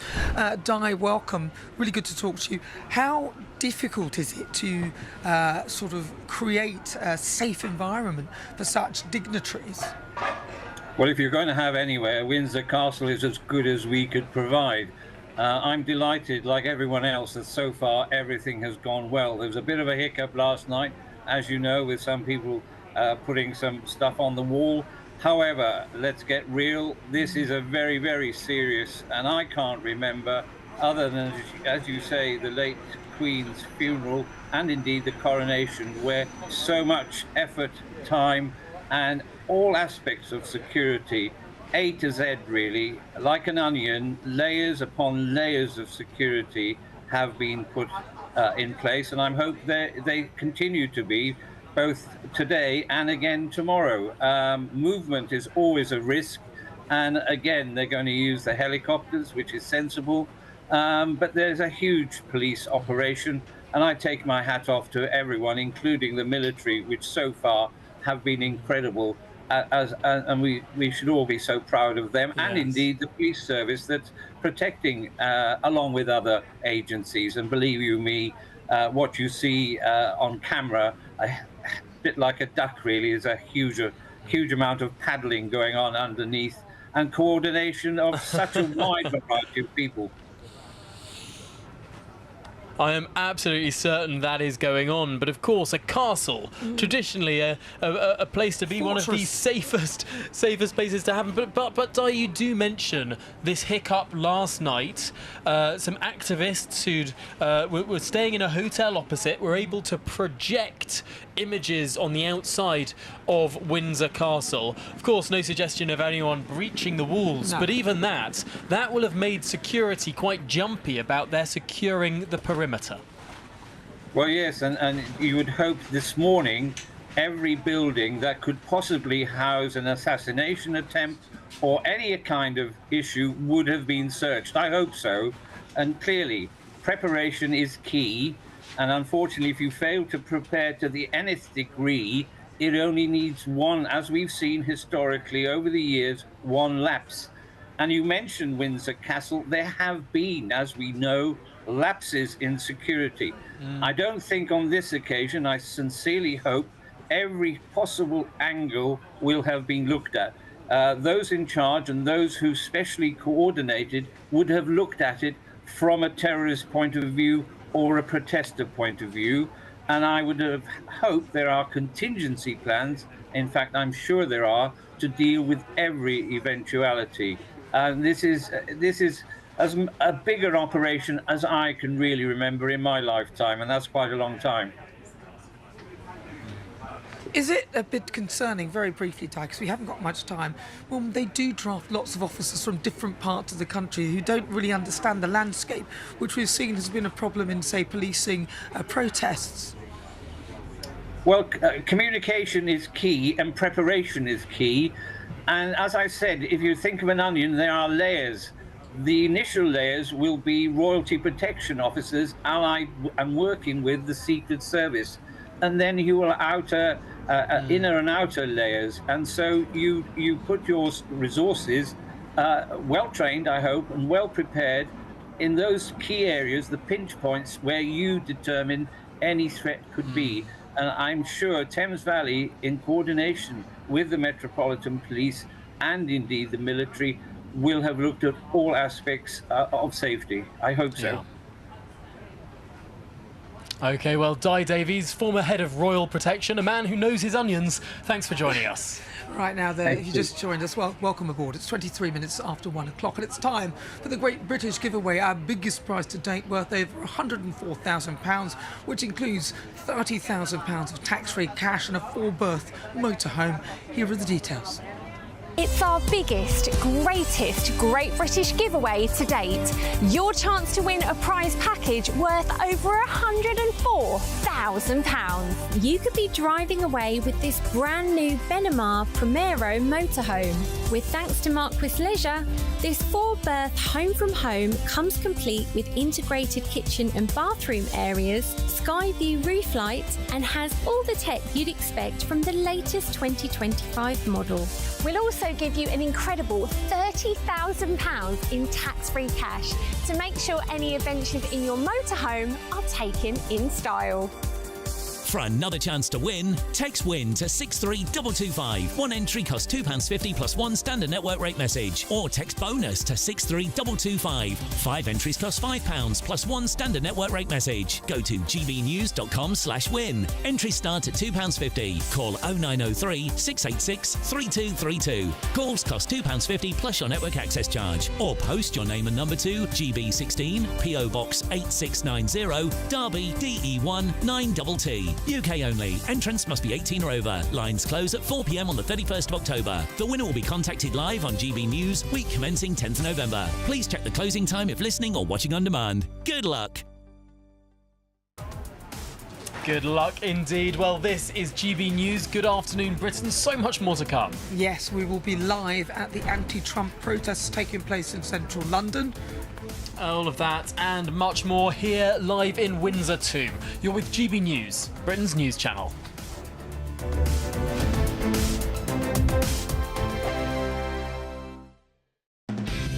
Decisions made in Washington aren't just shaping America, they're shaping Britain too.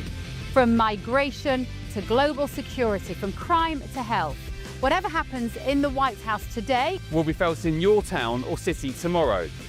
That's why The Late Show is live from Washington, D.C. Cutting through the politics to show you what it all means for Britain. The Late Show Live starts Monday night at midnight. Only on GB News, Britain's news channel.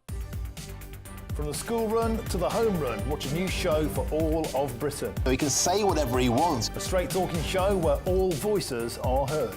And, you know, when are we going to stop talking about smashing the gangs and actually do it? With the stories that matter from every part of our country. There's a bit of a crash landing there for your Chancellor. Bold, fearless and standing up for you. That's me, Martin Daubney, 3 p.m. till 6 p.m, weekdays, here only on GB News. The People's Channel, Britain's news channel.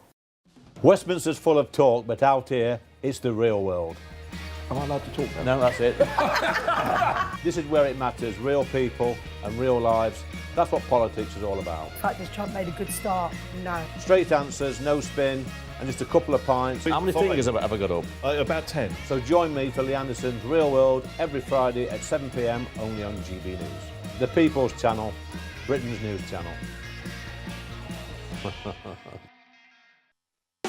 You want to know what's really going on in the corridors of power? Labour don't know what to do with you half the time, and that makes you quite lethal in the chamber. Get behind the headlines with Chopper's Political Podcast. Join me, Christopher Hope, as I sit down with the great and the good of British politics. We'll see where this ruling takes us. These are the stories shaping our nation. Chopper's Political Podcast, available now on all platforms. Listen in and stay ahead. It's Patrick Christie's Tonight, and here we do things differently. It's explaining the absolute madness of this, doesn't it? It's explosive. I mean, this is very good. It's lively. 850. Your government sat there, Sean, and it did nothing. It's controversial. And the Middle East has been in turmoil since before I was born. It's everything you need to kickstart your evening. Everyone's had their Weetabix tonight. I love to see it. That's Patrick Christie's Tonight, weeknights from 9 p.m. Only on GB News, the People's Channel, Britain's news channel. Hi, I'm Michelle Dewberry, and my show is your opportunity to cut through all the noise and dive in headfirst to some robust debates. Ideas clash. Situation, no, isn't it? Because the failure is... You're deliberately avoiding my point. Nothing's held back. And if you think this is the end of it, wait for more. And we do not shy away from the difficult stuff. Sometimes I want to shake people and say, if only you understood. So join me on Dubes & Co. weeknights at 6 p.m, only on GB News, Britain's news channel.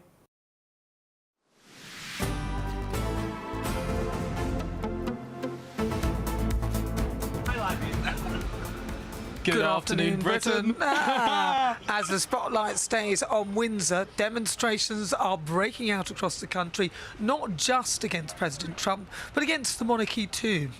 Yes, in central London this afternoon, the Stop Trump Coalition will rally alongside the anti-monarchy group Republic. So, joining us now, let's cross live to central London and speak to GB News' national reporter, Will Godley. Will, so what's happening there? What more can you tell us? Well, Nana, already there are some protesters gathering here with placards, banners, all anti-Trump here in central London ahead of the planned protest due to start at 3 p.m. today. The organisers hoping for thousands of people to turn up here today. Hopefully, they say that'll be enough people to make their message loud and clear, even 25 miles away where Donald Trump is today in Windsor. And as you say, it's organised by the Stop Trump Coalition, a group of more than 50 campaign groups, including Greenpeace, Amnesty International, Black Lives Matter and Extinction Rebellion, to name a few. We can see more here today as well. The Stop the War Coalition behind me as well, Stand Up to Racism, and the Socialist Workers' Party, all with the common goal against Trump and Trumpism. Well, someone protesting today is joining me now, Louise Brown. Louise, thanks for joining GB News. Why are you here today? I've come 300 miles from Newcastle because I felt strongly enough that Trump shouldn't be given a state visit. He's a convicted felon. I'm dressed as the Handmaid's Tale to show how much he's eroded women's rights. And I don't want those values to come over here. I'm sure all your viewers have got wives, sisters, daughters, and they wouldn't want their rights to be eroded either. He's also eroding migrant rights, trans, gay, and he shouldn't be given the airtime, and he shouldn't be here. I mean, he's the President of the United States. You've got a sign here saying Trump not welcome. What does Trumpism mean for you? So going back to The Handmaid's Tale, he's leading us into Gilead. So that America's becoming Gilead again when women don't have rights, gays don't have rights, migrants don't have rights, and I don't want those values coming over here. Well, Louise, thanks for joining us on GBNews. I can see your hat's nearly falling off your head from your costume there. She's going to be one of thousands organisers saying who are going to be protesting here today. You remember in 2018, of course, there was a similar protest against Trump where 250,000 people lined the streets of London, all against Donald Trump's visit to the UK. The Metropolitan Police are preparing for similar numbers today. They've launched what they're describing a significant policing operation with 1,600 officers lining the streets of London today ahead of a rally later on in Westminster where the likes of the Green Party leader Zach Polanski, former Labour Party leader of course Jeremy Corbyn, and comedian Nish Kumar are going to be addressing the crowds there because organisers are also unhappy with how close the Labour government is to the Trump White House, and that's something that they're going to be rallying against in Westminster later on today. But the police here in central London are ensuring that that protest can happen safely and without any challenges or violence today. So far it's very calm. Protesters due to arrive in about half an hour or so today, and I'll be with you live throughout the afternoon, keeping you up to date on what's happening here in central London.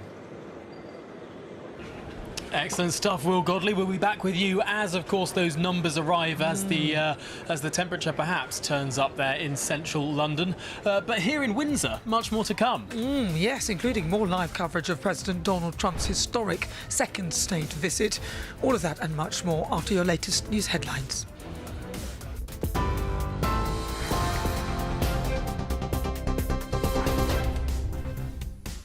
Good afternoon. The top stories. The King has welcomed Donald Trump to Windsor Castle as part of his second state visit to the UK. The US President and the First Lady arrived in Donald Trump's Marine One helicopter. They were then greeted by King Charles and Queen Camilla, who then enjoyed a carriage procession through the Windsor estate as part of Donald Trump's ceremonial welcome. A Labour councillor has defected to Reform UK, claiming his former party is lost and mired in scandal. Mason Humberstone, who is Stevenage's youngest councillor, made the announcement in a post on X this morning. And a man who allegedly sent WhatsApp messages to 5 people within Westminster circles, including MPs, has been charged with blackmail and communications offences. 28-year-old Oliver Steadman has also been charged with communications offences in relation to the sending of alleged unsolicited indecent images. Those are the latest headlines for now. More in half an hour. For all the latest from GB News whilst you're on the go, get the GB News app. Scan the QR code now to download or visit gbnews.com/app.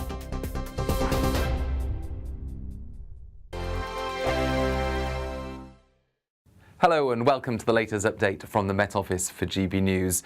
It's been a wet start to the day for many of us, but it is turning drier and brighter for most parts. However, it stays damp in some southern areas and it's going to be blustery throughout, particularly across the northwest of the UK as this low passes by. Isobars tighten, peak winds cross Scotland overnight. But before that happens, well, we keep a trailing weather front through parts of East Anglia, the Midlands, Wales and the southwest. So on and off rain through the day here.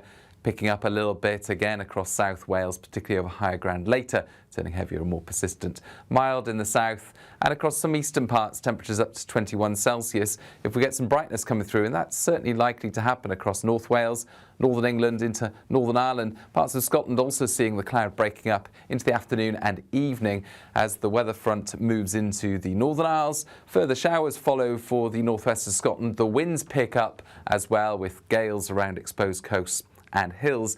But further south, well, it's a relatively quiet end to the day, albeit cloudy and damp, with a lot of low cloud persisting around some southern and western coasts, as well as those outbreaks of rain, which will actually turn heavier across South and Mid Wales overnight. And that rain will continue also across parts of Cornwall into Devon and on and off through the Midlands. Showers for northwest Scotland, a cool night to come for the northern half of the UK, a relatively muggy night for the time of year further south, with temperatures staying at 17 Celsius. That gets us off to a mild but murky start across parts of England and Wales, particularly towards the southwest, a lot of coastal fog. And there'll be further drizzle, but the main band of rain pushes north into North Wales, Northern England, as well as Northern Ireland through the day, so turning increasingly wet, clearer to the northeast of Scotland.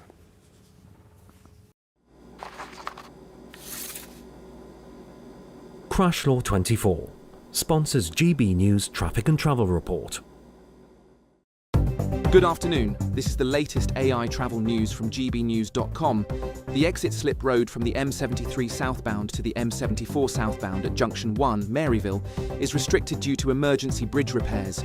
The on-slip from the A721 to the M74 southbound is closed. Motorists should expect delays. The Devon area faces a road traffic collision on the A30 westbound at the junction with the A386, with one of two lanes closed. Motorists on the M6 southbound between junctions 17 and 16 should anticipate congestion until mid-afternoon. And on the trains, Greater Anglia reports major disruptions between Colchester and Manningtree. For more travel news, go to gbnews.com. Crash Law 24 sponsors GB News Traffic and Travel Report.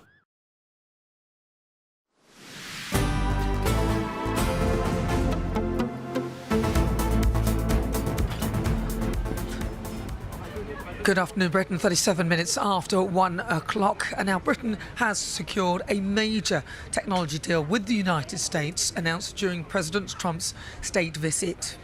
Yes, from AI supercomputers to advances in quantum research, billions of pounds have been promised. Well, the Prime Minister says it's a game changer. But what will it actually mean for the real economy? Well, with us to discuss this is our political correspondent, Olivia Utley. Olivia, a big deal. How much money are we actually talking about?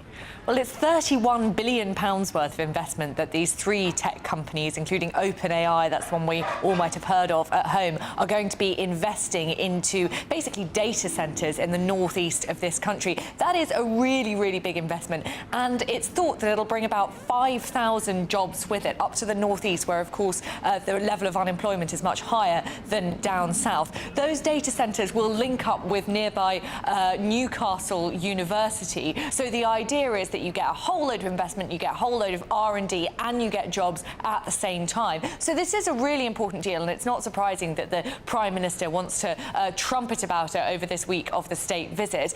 The problem, of course, is that Donald Trump seems to have given with one hand and taken away with the other, because ministers this week were poised to agree a zero-tariff steel agreement with the US. That, for some reason, which no one can quite understand, has fallen apart at the very last moment. So now the UK is going to have a 25% steel tariff arrangement with the US. That's better than the rest of the world, which is at 50%, but it's 4 months now since the Prime Minister said that the tariff arrangement on steel was going to be 0%. 25% is a much worse look. So yes, we have this great investment in tech. Yes, it probably will bring jobs to the area, and it cements Britain's position as what they call the Goldilocks of AI investment. We've got good, strong regulation, but not as tight as the EU. We've got research centres, but there's no monopoly, etc. So the UK is in a really good position for AI, and this investment really solidifies that. But at the same time, that really fantastic deal that we were going to get on steel, that 0% tariffs, has changed. But the timing of this, though, must be quite useful, though, in some ways. I know on the other side, he's lost the zero tariff that we were hoping for. But right now, Keir Starmer's on quite precarious ground. So this timing is quite useful for him. Yeah, the timing is absolutely very useful. I mean, of course, over this week, Keir Starmer knows that he is in really big trouble with his backbenchers. There are now 10 backbenchers who are murmuring very openly about their discontent with Keir Starmer. People talking about a leadership race. Andy Burnham is very much on manoeuvres, as they say in Westminster. There is talk about the idea of a leadership challenge before the end of this year. So Keir Starmer needs absolutely everything he can possibly get to get some good publicity. And of course, this deal does help with that. The front page of the Times today, for example, is on this fantastic new tech deal with the US. So this is good publicity for Keir Starmer, coming at a very good time. The President and the Prime Minister, surprisingly, although they're incredibly different personalities, do get on pretty well. The state visit so far seems to be going well. So this is all good news for Keir Starmer, and certainly that tech deal really, really helps, particularly as it is a deal which concerns data centres and AI, something which, of course, we all know is only going to be rising. And if the UK can position itself now as the centre of Europe for AI, that is a really, really good position to be in. So no doubt at all that this is really good news for the Prime Minister and for Britain too. But is it enough to cancel out economically, the steel, the really disappointing news on steel that we're not going to get that 0% tariff, and B, politically, to cancel out what is a really, really difficult time for Keir Starmer? And of course, we're not yet done with the Deputy Labour leadership race, which could throw up problems for Keir Starmer too if Lucy Powell, who he sacked just a couple of weeks ago, ends up becoming his deputy. Yeah, a real gut punch over steel, given that this was the Prime Minister who said he was going to save British steel, part nationalise it. He wanted those zero tariff access. I mean, we don't make that much steel in the UK. It's why it should have been a slam dunk to get this deal over the line, and the Prime Minister seems to have failed there. Well, he said a lot of things, hasn't he, that he's not managed to achieve. So this is just another one in a long list of disasters, I must say. I should say, though, Olivia, as we were speaking to you, we did slightly get distracted because the President's famous sort of bulletproof car known as the Beast drove right past us and through the gatehouse there to Windsor Castle. It was part of a procession of US presidential cars, that convoy that went through into the castle. It was quite a sight to behold. But there was another convoy earlier this morning that was taking many people from the White House, including the Deputy Chief of Staff to the White House, who got rather interrupted by something unique and unusual. So we've got hold of this video from the White House Deputy Chief of Staff. Let's have a look. There's the presidential motorcade. He was sitting there at the front, and deer. Dozens and dozens of deer running in front. Perhaps that is the first time that the American presidential motorcade has been interrupted by deer, with the castle there in the distance. I mean, just the most extraordinary imagery there. I bet Donald Trump loved that. He must have done. Well, listen, thank you very much, Olivia Utley. If you just tuned in, 43 minutes after 1 o'clock, this is Good Afternoon Britain on GB News. Lots more still to come. Absolutely. More on those protests that are brewing in central London, due to kick off at 3 o'clock, of course. But how big will they be, and will they pale in comparison to the Unite the Kingdom rally we saw last weekend? Very interesting. Well, stay with us, though, because right now, if you're in search of some holiday sun, here is the forecast of some of the top European destinations. Dinner under the stars tonight? That reminds me of our travel insurance. You mean all clear skies? All Clear Travel Insurance sponsors GB News Travel Destinations forecast. If you're thinking of avoiding the unsettled weather in the UK and heading overseas, you'll find very warm weather in Spain, across the Canaries, as well as Madeira, unusually warm for the time of year. Portugal likewise, but some showery rain affecting southern parts of Portugal. Meanwhile, plenty of sunshine through Spain into the Alps, much of Italy as well, turning hotter here over the next few days. Staying breezy for Greece, particularly the islands, but most places enjoying long spells of sunshine. All Clear Travel Insurance sponsors GB News Travel Destinations forecast.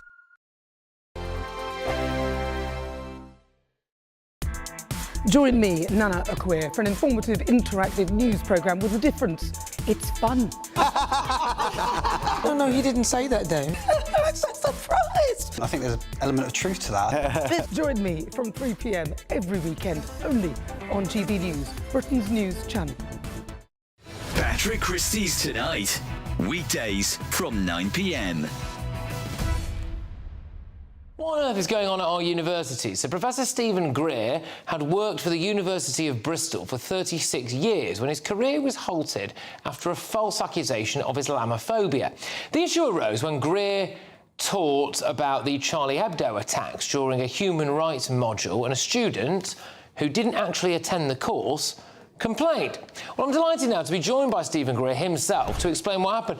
Stephen, thank you very much. Tremendous to have you on the show. Can you just explain the circumstances that led up to you being accused of Islamophobia, please? Well, out of the blue, or almost out of the blue, I received a complaint about a module I'd been teaching on a unit, a human rights unit, entitled Islam, China and the Far East, for nearly 15 years without incident. Which included the increasing critical literature about human rights issues in Islam, China, and the Far East. And my principally, as I said, the principal complaint, it did include a complaint about Charlie Hebdo, but the principal complaint was about the fact that I had referred students to the authoritative academic literature. And the student who complained was the president of BRISOC, the University of Bristol Islamic Society, who was a medical student who'd not attended any of the course himself, and he claimed to be acting on behalf of anonymous students. And there were all kinds of other procedural irregularities in the complaint, but the university decided to entertain it anyway. Okay. And I was exonerated after a 5-month inquiry. Then the university said, well, they were publicly announced. They took the module off the syllabus. GB News, the People's Channel. In the GB newsroom, we bring you the news as it happens. With our team of dedicated journalists across the UK, we're ready to keep you up to date with what's happening every half an hour, every single day. Bulletins here on GB News, the People's Channel, Britain's news channel. Britain was once the envy of the world, but look around. A nation that no longer knows what it is or where it's going. A country that's broken. How do we fix Britain? How do we bring it back? Friday night with Matt Goodwin at 8 p.m. only on GB News.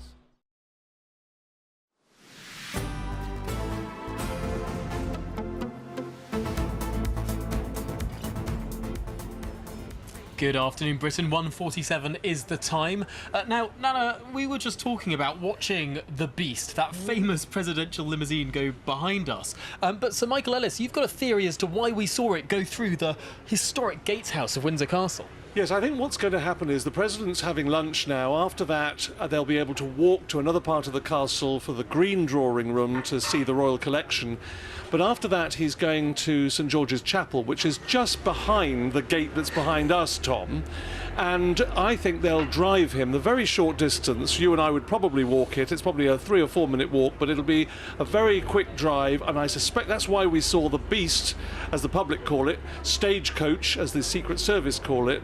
And it was quite an impressive vehicle with armoured vehicles around it. I think we'll be seeing the President in that vehicle within the grounds of Windsor Castle shortly. Now, what's the kind of history behind this kind of vehicle? Well, it's very important, actually, because when Ronald Reagan was shot in 1981, the then Beast, the door, when it was opened, allowed a gap between the body of the car and the door. They changed the design of the vehicle after that. It's a unique Cadillac. Even if all 4 tyres are shot out, it can still drive. It's hermetically sealed against chemical attack.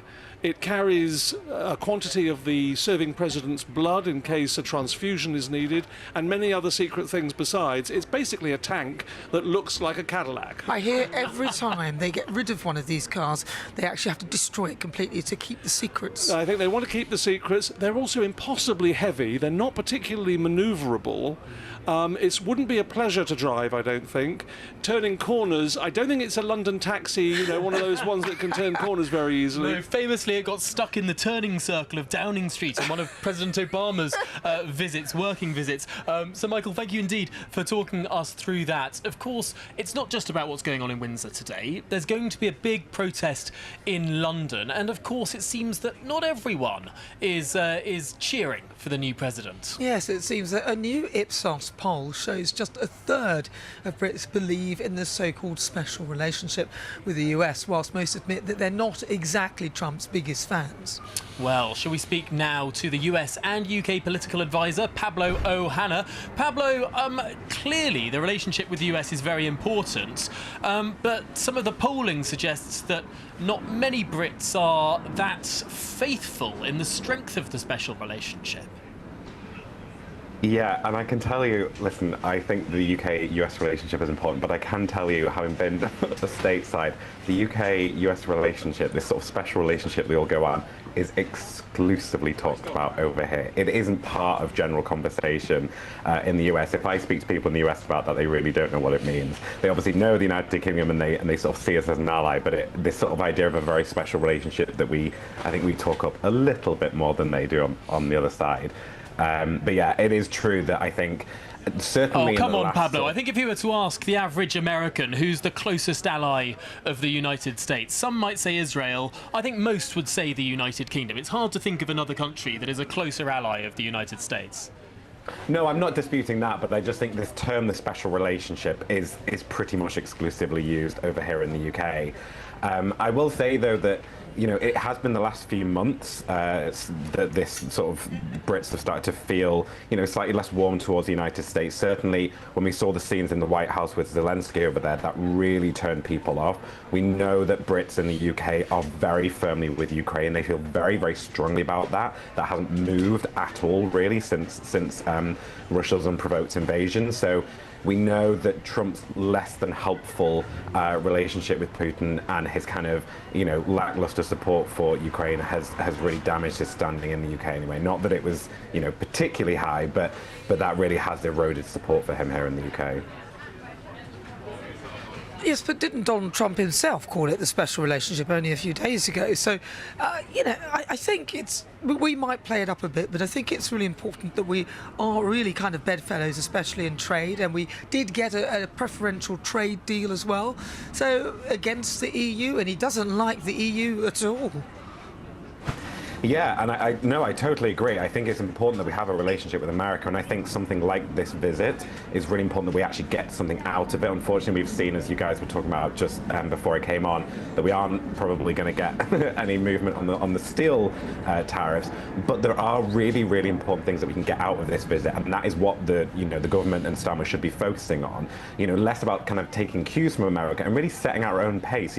We are one of the greatest countries in the world, in my opinion, the greatest. But we have an incredible country that is capable of really fantastic things, and one of them is being the kind of moral compass, the moral clarity for the world. And I think, particularly on things like Ukraine, on NATO, we can be leading the way on that, and we can be bringing Trump with us and saying, listen, you can have the pomp, you can have the ceremony. Nobody, no country in the world does that better than the United Kingdom. We know that, and we know that Trump loves it. So I think this should be an opportunity about using this as a way to kind of guide and kind of bring Trump towards us in the places that we need him to be, particularly things like NATO and Ukraine. I would have also added steel, but I think I think that one might be gone for now.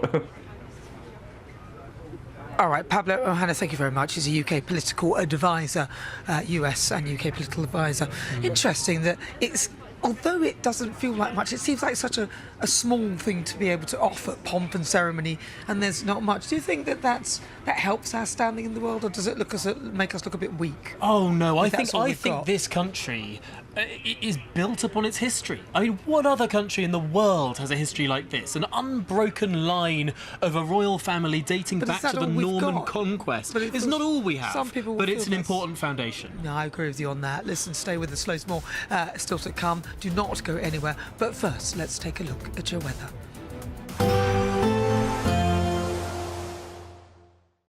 Today, clouds overhead. Total zen within. Boxed Solar sponsors the weather on GB News. Hi there and welcome along to the latest update from the Met Office for GB News. Following a wet morning for many of us, it is now turning brighter out there. It's also breezy and remaining damp in places, more specifically across southern parts of the UK as this front just trails and lingers. There's also a front moving into Orkney, bringing some rain as we go into the evening. That then pushes into Shetland. Further showers for the north and northwest of Scotland. Strong gusty winds increasing overnight with the risk of gales for exposed parts of northern and northwest Scotland. Breezy for all of us, and these areas of cloud and outbreaks of mostly light rain persisting across Wales and southern England. But in between there will be some clear skies. Here temperatures dipping to 12 or 13 Celsius, but muggy in the south because of the large extent of cloud, low cloud as well, so a gloomy start here. Not so gloomy further north, but there will be frequent showers pushing into the Northern Isles as well as the north and northwest of Scotland, especially the northwest Highlands. 1 or 2 showers further south, but for the central belt into southern Scotland, Northern Ireland, northern England, these are the areas expecting to see brighter skies as we begin on Thursday, and plenty of dry weather, but still breezy, and it's certainly going to be cloudy across Wales, the Midlands, East Anglia and the south of England. Lots of low cloud for southwestern parts with mist and murk near hills and coasts. Now through the day, the cloud and rain in the south will drift north to affect Northern Ireland, Northern England and southern Scotland by the afternoon, so a reversal of fortunes here, whilst it does turn a touch brighter further south, with temperatures faring well up to 23 or 24 Celsius. The far north of Scotland stays breezy, but it's going to remain bright here, and indeed that's the case going into Thursday evening. Clear skies persisting across the north of Scotland, just a few showers. Meanwhile, a lot of rain pushes into northern England, southern and central Scotland, Northern Ireland. Now into the weekend, there'll be some very wet weather in places, but that's going to oscillate through the days. Today, clouds overhead, total zen within. Boxed Solar sponsors the weather on GB News.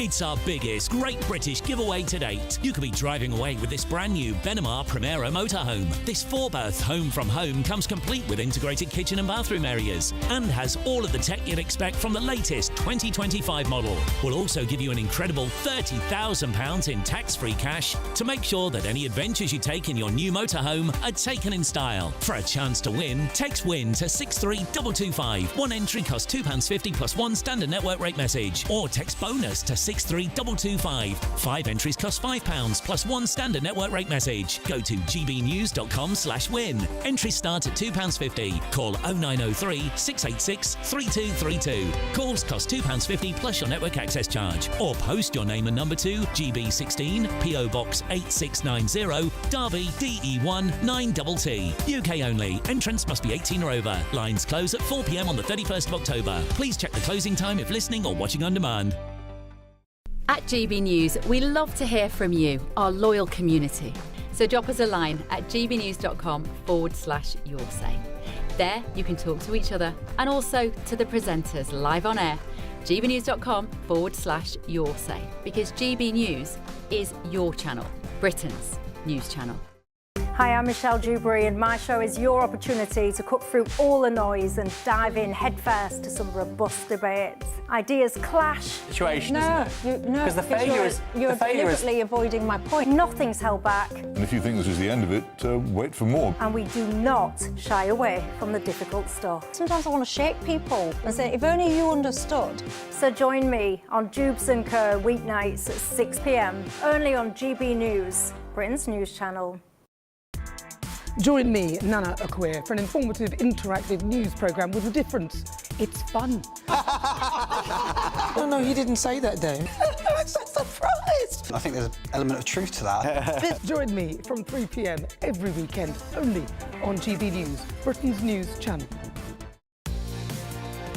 Mornings don't have to be tiresome, especially if you have the right company. Wake up to news as it happens, opinion and debate, and of course, a little bit of entertainment too. Because when the kettle's on, we're on. That's Breakfast on GB News, a show worth waking up for. Every morning from 6 a.m. Only on the People's Channel, Britain's news channel. We'll spread the news, you spread the word. Britain was once the envy of the world. But look around. A nation that no longer knows what it is or where it's going. a country that's broken. How do we fix Britain? How do we bring it back? Friday night with Matt Goodwin at 8 p.m, only on GB News.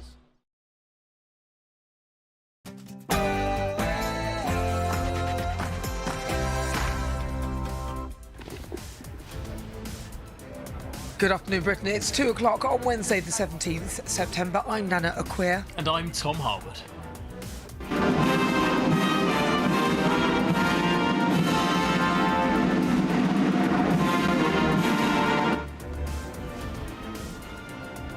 Yes, a historic day. President Trump's second state visit is underway behind us now. A carriage procession through Windsor, the King and Queen by his side, and a full ceremony welcome, unlike we've seen before.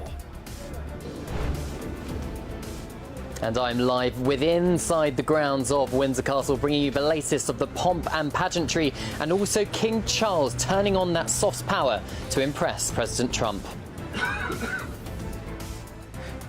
But overnight, protesters beamed an image of the president alongside Jeffrey Epstein onto Windsor Castle. Police are braced for more demonstrations today. Here in central London, thousands of protesters already here on the street with one common message: to stop Donald Trump.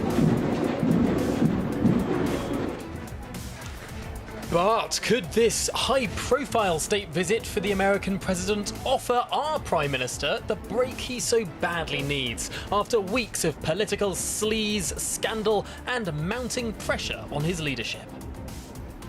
Yes, after a brutal couple of weeks, the Prime Minister will be hoping that the US President is in a very good mood after all the pomp and pageantry.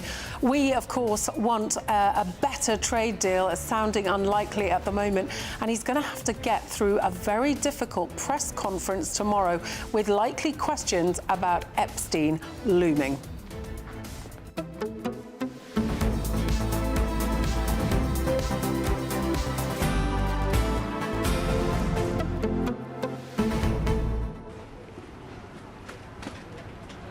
Well, so much to cover here today. Let's get straight to your latest news headlines with Tatiana.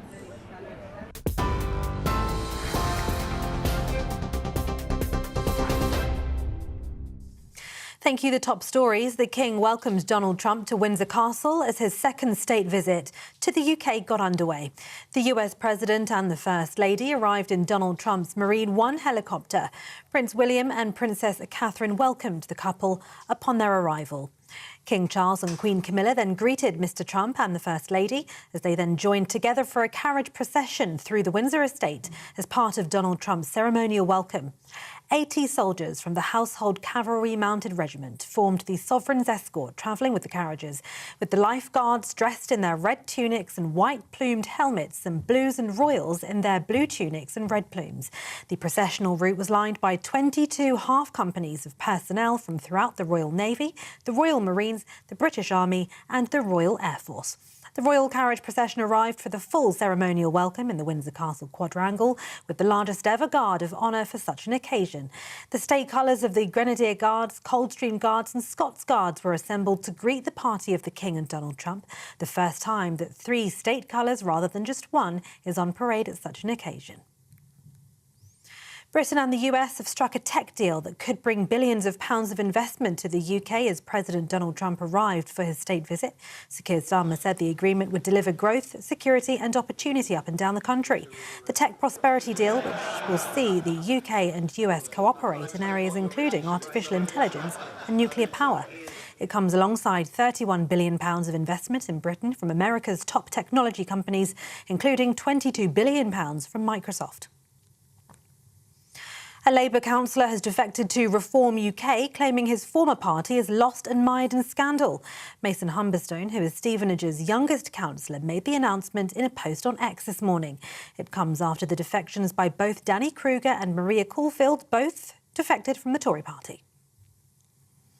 Elsewhere, a man who allegedly sent WhatsApp messages to 5 people within Westminster circles, including MPs, has been charged with blackmail and communications offences. The charge of blackmail relates to alleged unwarranted demands for the phone numbers of up to 12 individuals. 28-year-old Oliver Stedman has also been charged with communications offences in relation to the sending of alleged unsolicited indecent images. Last year, a string of men, mostly working in politics, revealed they'd received unsolicited, flirtatious WhatsApp messages from people calling themselves Charlie or Abby. In some cases, explicit images were exchanged. Mr. Stedman was suspended as a Labour member after the party was notified of his arrest in June last year. New official figures show UK inflation remained unchanged last month, but food and drink price rises have accelerated for the 5th month in a row.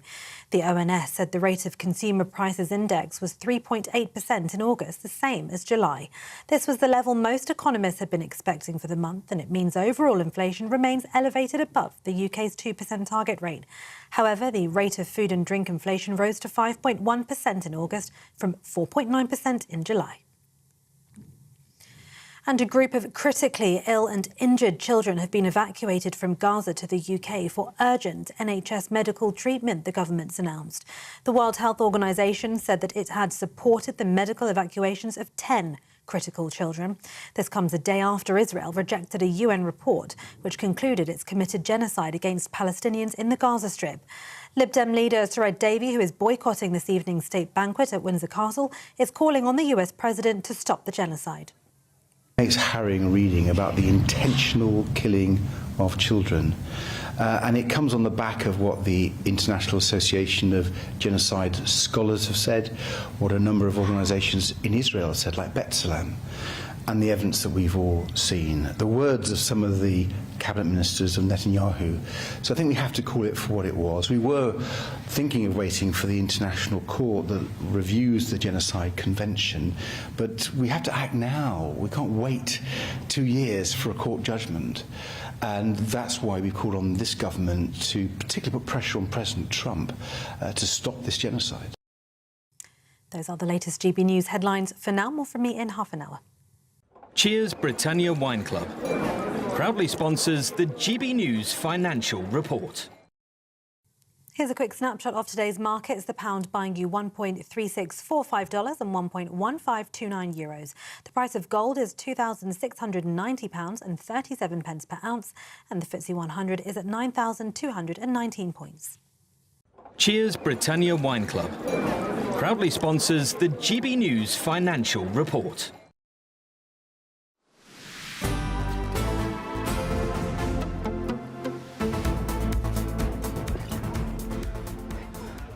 Good afternoon, Britain. We've seen a full ceremonial welcome for President Trump at Windsor Castle. This is where we are. We're live here for his second state visit.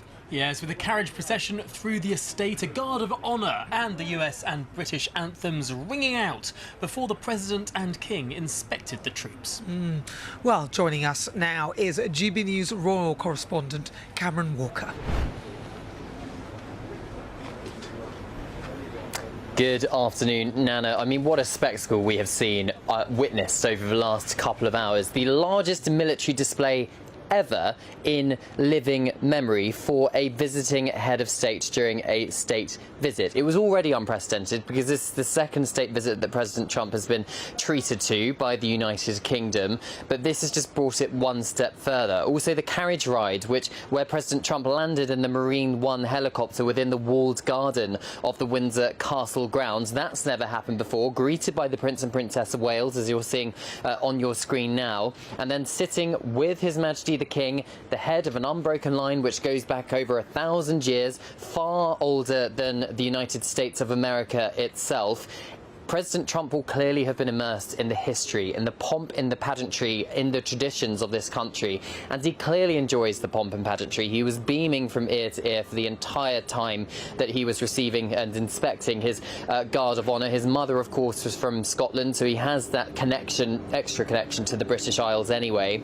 Then he greeted His Majesty the King and We had 2 gun salutes go off, one here in Windsor, performed by the King Street Royal Horse Artillery, the other in the Tower of London, in the City of London, by the Honourable Artillery Company, and then this magnificent Guard of Honour that took place within the Quadrangle of Windsor Castle, combining the Coldstream Guards, the Grenadier Guards and the Scots Guards. 1,300 military personnel have taken part in this morning's parade and ceremonial welcome for the President and the First Lady. 130-odd horses as well, and King Charles invited President Trump to walk in front of him. Now, if you remember 5 years ago, President Trump was heavily criticised for walking in front of Queen Elizabeth II during his first state visit here to the United Kingdom. Well, the precedent actually is, if a visiting head of state is being invited to inspect a Guard of Honour, well, they're in front. And it was very clear that they were making a point of this, King Charles and the President today, because there was a lot of distance between them, rather than an awkward couple of steps, which is what we saw 5 years ago. President Macron did exactly the same thing 2 months ago. He was in front of His Majesty the King when he inspected the Guard of Honour. But of course that's not over. It's not all over, because the King will be inside the Green Drawing Room with the President, the First Lady, the Prince and Princess of Wales and the Queen as well, where they will look at lots of items from the royal collection which ties Britain and the United States together. Because remember, it's all about soft power, strengthening the relationship between the two countries in a diplomatic way rather than a political way. And then the piece de resistance for President Trump, I suspect, could well be that white tie state banquet taking place in St George's Hall later on this evening, where he and King Charles will deliver 2 separate speeches, and it's a banquet in his honour. We know that President Trump loves being centre of the attention, loves being the most important person in the room, and he really will be this time. So when he's suitably buttered up by the British royal family, tomorrow, when Sir Keir Starmer takes over at Chequers, those tough political negotiations, Keir Starmer will hope, will be slightly easier, because the President isn't here primarily to meet Prime Minister Starmer. He is here because he was invited by King Charles, and that was an invitation he simply couldn't refuse. So it'll be interesting to see the dynamics perhaps between all the different politicians inside St George's Hall as they mingle ahead of the banquet this evening.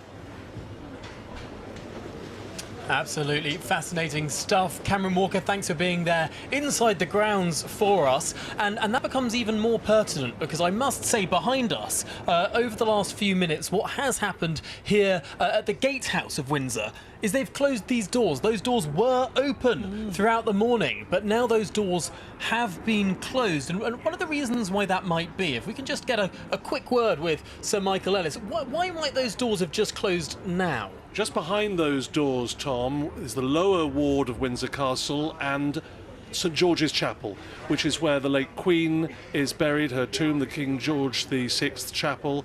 And we think that President Trump is going to go there, lay a wreath in the tomb to Queen Elizabeth II, and then have a tour of the chapel and hear some choir music. And we think the beast will come down past those gates, which is why they've just closed them on us. So that's what I think is going to be happening soon. Absolutely fascinating stuff. It does emphasise how tight the security is for this operation, how behind closed doors, very literally, much of this state visit actually is. Yeah, well, unfortunately, we didn't have the cameras on when the beast went in there, unfortunately, to show you, but we have Prime. We're in pole position for all of that. But something Cameron didn't mention was the beating of the drums. Yeah. And that was something that was set up in the 17th century, and it was to mark the end of a day of battle. And that'll be, again, it's a very, very long day for President Trump, isn't it? He's literally come off Air Force One, then gone on to his helicopter, then come here, then had a little bit of a tour, and then he's got a banquet and a ceremony. He must be exhausted. Of course, it is still very early in the morning for him, and by the time we get to this evening, he'll be knackered. But before we get on to all of that, it is now time for the Great British Giveaway. Your chance to win a prize packet worth over £104,000. Here are the details. It's our biggest, greatest Great British giveaway to date. Your chance to win a prize package worth over £104,000. You could be driving away with this brand new Benamar Primero motorhome. With thanks to Marquis Leisure, this 4-berth home from home comes complete with integrated kitchen and bathroom areas, sky view roof lights, and has all the tech you'd expect from the latest 2025 model. We'll also also give you an incredible £30,000 in tax-free cash to make sure any adventures in your motorhome are taken in style. For another chance to win, text WIN to 63225. One entry costs £2.50 plus one standard network rate message. Or text BONUS to 63225. 5 entries cost £5 plus one standard network rate message. Go to gbnews.com/win. Entries start at £2.50. Call 0903 686 3232. Calls cost £2.50 plus your network access charge. Or post your name and number to GB16 PO Box 8690 Derby DE1 9TT. UK only. Entrance must be 18 or over. Lines close at 4 p.m. on the 31st of October. The winner will be contacted live on GB News, week commencing 10th November. Please check the closing time if listening or watching on demand. Good luck. Good luck indeed. Well, we are here outside the gatehouse of Windsor Castle in prime position for what is a historic state visit. Well, joining us now is author and political historian Anthony Selden. Anthony, thank you very much for joining us. So this is an incredible building. Give us a sense of some of the history behind the castle. Well, this goes back all the way to medieval period. This is a Norman castle originally, and so for 1,000 years, way before anyone ever heard or thought of the United States. I mean, it is 4 times older than the birth of the United States in 1776. So that gives you a sense of, well, how long the history of this castle is, but also how old Britain is compared to the United States. And yet now, of course, it's the United States which was born out of Britain in 1776 that is now the senior partner. So this is a historic meeting in a truly historic place. It's absolutely fascinating how, of course, when it comes to age with the older partner, but when it comes to prestige in the world, global reach today, the junior one. I mean, looking over the course of the last 80 or so years, that pendulum has swung hugely. The centre of gravity in the world has moved across the Atlantic. This is a very different state visit compared to many that we've seen previously from previous presidents. Yeah, absolutely. And back in the 18th century and the 19th century, Britain, the supreme power, the world's global superpower, but by the 20th century, no longer Britain, but America, the superpower. And how does this one compare? Hard to find a visit that has been more knife-edge than this. I mean, most of the time, it's familiar presidents, you know what they're going to say, you know what the Prime Minister's going to say. I don't think it's any disservice to President Trump to say that he's extremely unpredictable, and even people around him don't quite know what he's going to say. And of course, this is a very high-stakes time, in particular with the war against Russia and the Ukraine, and with the war in the Middle East, and different points of view, and with all the worries about the American tariffs and what they might do, and the prospects of trade deals and technology deals. So there genuinely is a lot at stake here. It's about much more than just the atmospherics and how the American president, who, let's remember, is the head of state, the Prime Minister is just the head of government. It's the monarch, Charles III, who is our head of state. So they are equals in a way that when he's with Keir Starmer, they're not equals. Now, there has been talk, there's murmurings that Donald Trump may attempt to try and put in place so that he can have a third term. When in history was it determined that presidents would only have 2 terms? And has a president ever had 3? Well, that's a great question. And the American presidency, the American nation, was born out of a resentment and resistance precisely at the British monarchy and at the imposition of taxes. The Boston Tea Party was all about saying, no, we don't want British taxes, we don't want the monarch. Ironically, tariffs. Yes, well spotted. Who was George III at the time. And so it was, look, it's been a very bumpy relationship. And and it's come and gone. But it was, to answer the question, it was the Prime Minister, it was the President at the time of the Second World War, Franklin Delano Roosevelt, who was actually serving 4 terms. He was into his 4th term when he died in 1945, and after that there was an amendment to the Constitution that said to stop any president becoming like the King or the Queen in the country that it's broken away from, Britain, we're going to cap it at 2, never more than 2 terms of office. So 8 years is the maximum. Now there is talk, I don't know if it's true or whether it's just people making fun or mischief, that he wants to have a 3rd term. I would think that's very unlikely, not least because, well, it would be such a total breach of the American Constitution. And so hard to change the American Constitution, and also to look back at the sort of Cincinnatus principle that was laid down by George Washington, voluntarily leaving after 2 terms, such an important principle. I do want to ask you, though, about the comparison between Keir Starmer. You've written biographies of countless prime ministers. Keir Starmer's relationship with Donald Trump is one unlike just about any other Prime Minister and President. Everyone looks back to Thatcher, Reagan, looks back to Blair, Bush. This one feels more artificial. Yeah, I mean, I think you would go back to the 1960s when the president was Lyndon L.B. Johnson, who took over when Kennedy was assassinated, and that wasn't a good relationship with the then British Prime Minister, another Labour Prime Minister, Harold Wilson. And also, interestingly, he was the only American president of the 14 that Queen Elizabeth II had in her reign, who she never met.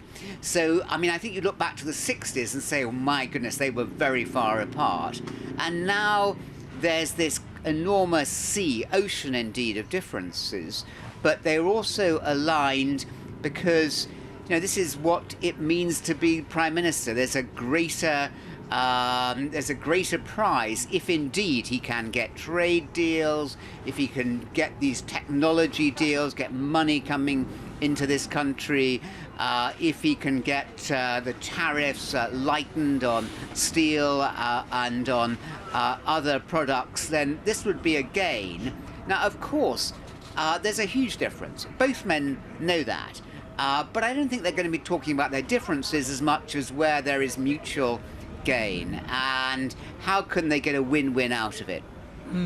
It's interesting, though. I think perhaps the relationship is slightly more artificial because maybe Donald Trump suspects that Keir Starmer won't really be the Prime Minister for very long. I'm just saying.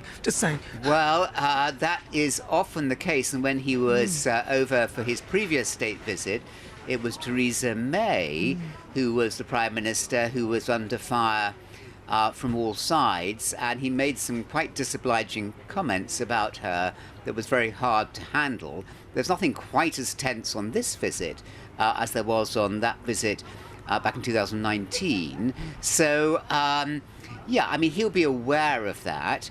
And the president, he likes strong people.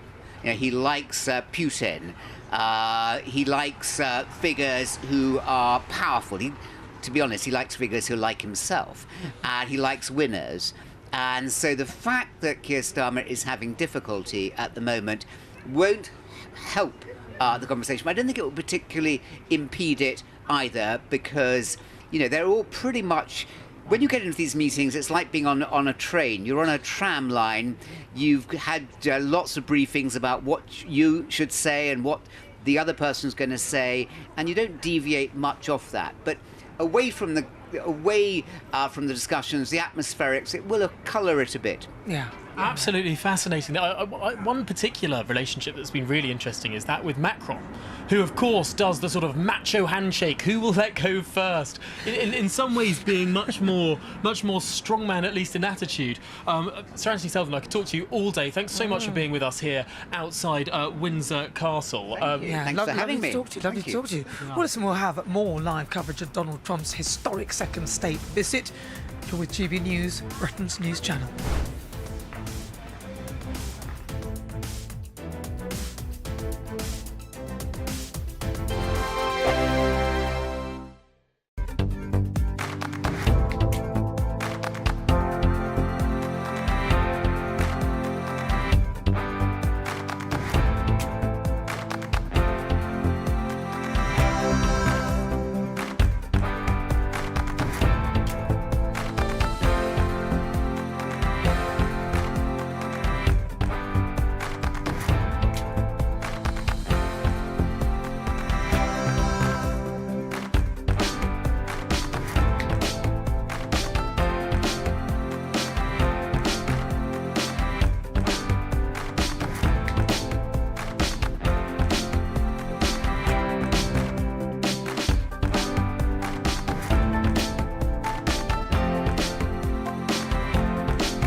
At GB News, we love to hear from you, our loyal community. So drop us a line at gbnews.com/your say. There you can talk to each other and also to the presenters live on air. gbnews.com/your say, because GB News is your channel, Britain's news channel. Decisions made in Washington aren't just shaping America, they're shaping Britain too. From migration to global security, from crime to health. Whatever happens in the White House today will be felt in your town or city tomorrow. That's why The Late Show is live from Washington, DC. Cutting through the politics to show you what it all means for Britain. The Late Show Live starts Monday night at midnight. Only on GB News, Britain's news channel. Join me, Nana Akweer, for an informative, interactive news programme with a difference. It's fun. No, he didn't say that, Dave. I'm so surprised. I think there's an element of truth to that. Join me from 3 p.m. every weekend, only on GB News, Britain's news channel. In the GB Newsroom, we bring you the news as it happens. With our team of dedicated journalists across the UK. We're ready to keep you up to date with what's happening every half an hour, every single day. Bulletins here on GB News, the People's Channel, Britain's news channel.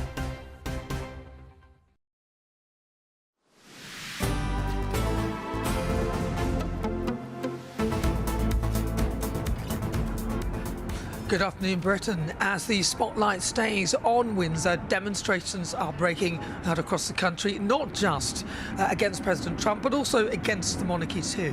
Yeah, good luck with that one. Well, in central London this afternoon, the Stop Trump Coalition will rally alongside the anti-monarchy group Republic. Well, joining us now live in central London, let's speak to our national reporter, Will Godley. So, Will, what more can you tell us?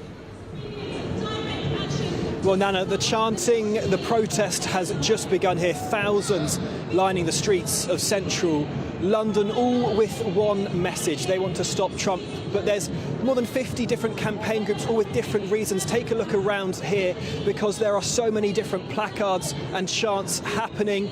Some saying no to racism, some saying end the genocide, stop Trump, others saying migrants welcome, Trump not welcome. Huge numbers of protesters here today, going to march throughout central London to Westminster, where a rally is taking place later today. One of the protesters joining me now is Mike Griffin. Mike, why are you here today? Well, I'm here today because Donald Trump is in our midst. He is the enabler of the genocide.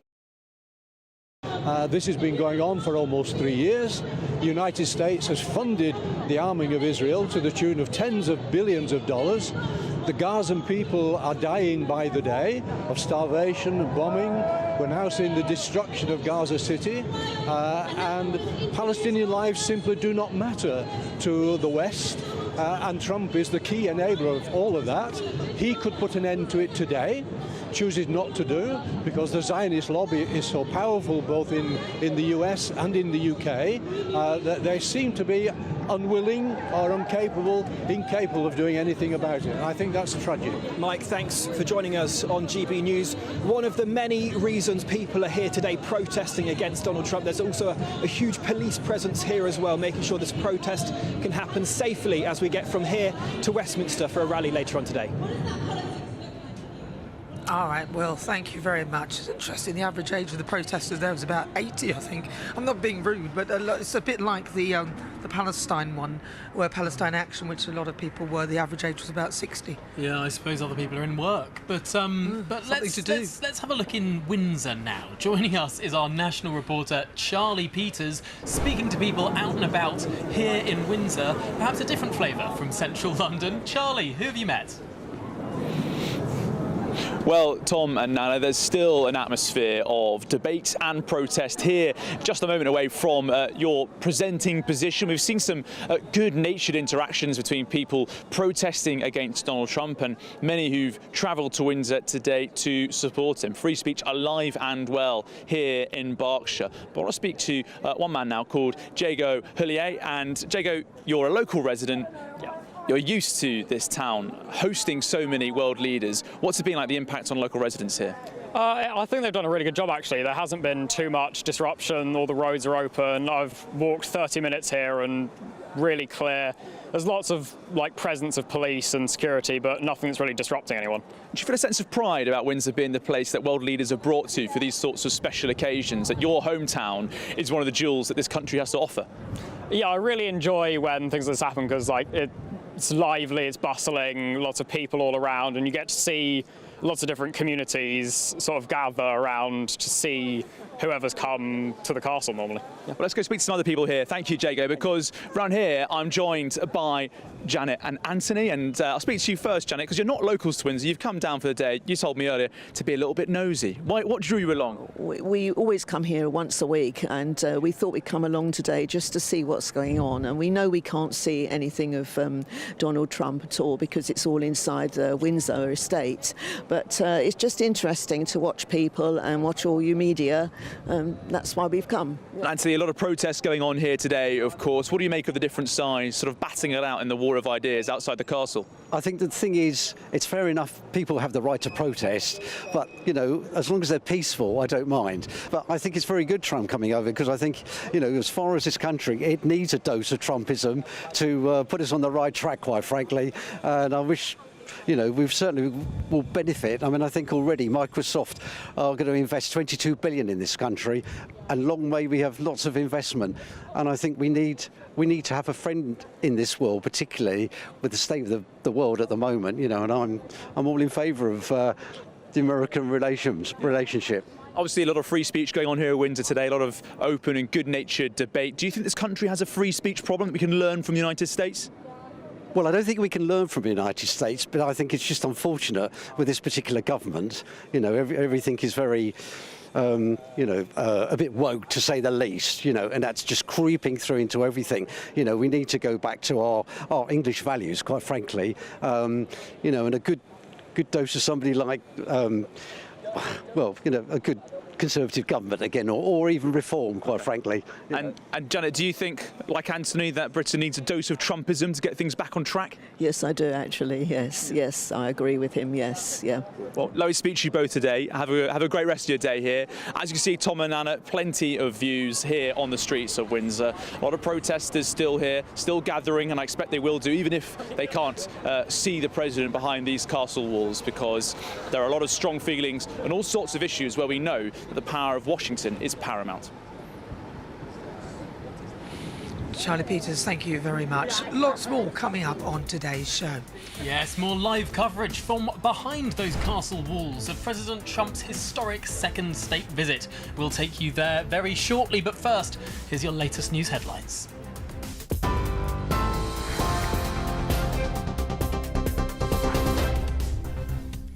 Good afternoon. The latest headlines. The King has welcomed Donald Trump to Windsor Castle as part of his second state visit to the UK. The US President and the First Lady arrived in Donald Trump's Marine One helicopter. They were then greeted by King Charles and Queen Camilla. They then joined a carriage procession through the Windsor estate as part of Donald Trump's ceremonial welcome. A Labour councillor has defected to Reform UK, claiming his former party is lost and mired in scandal. Mason Humberstone, who's Stevenage's youngest councillor, made the announcement in a post on X this morning. A man who allegedly sent WhatsApp messages to 5 people within Westminster circles, including MPs, has been charged with blackmail and communications offences. 28-year-old Oliver Steadman has also been charged with communications offences in relation to the sending of alleged unsolicited indecent images. Those are the latest headlines. For now, more news with Katie at 3 o'clock. You can now watch GB News live across the United States of America and the world on Truth Plus. Scan the QR code to find out more, or visit gbnews.com/truth.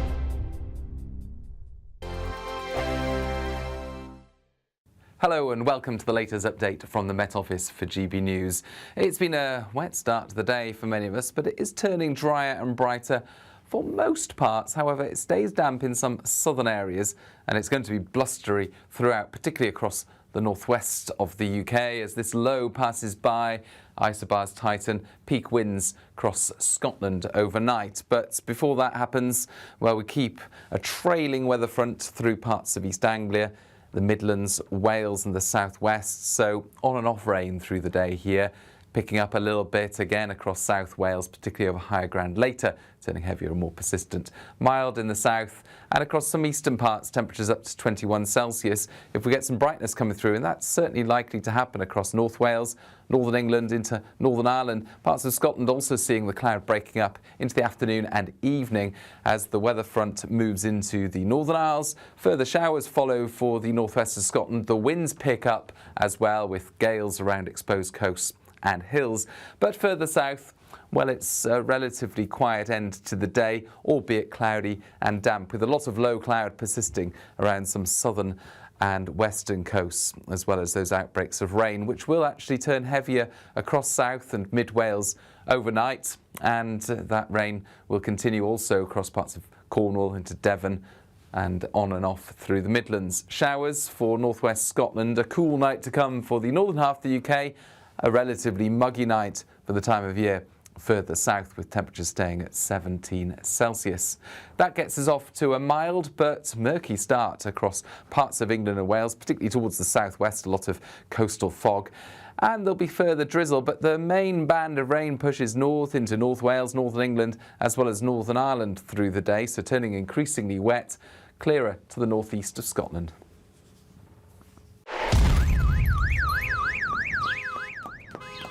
Crash Law 24 sponsors GB News Traffic and Travel Report.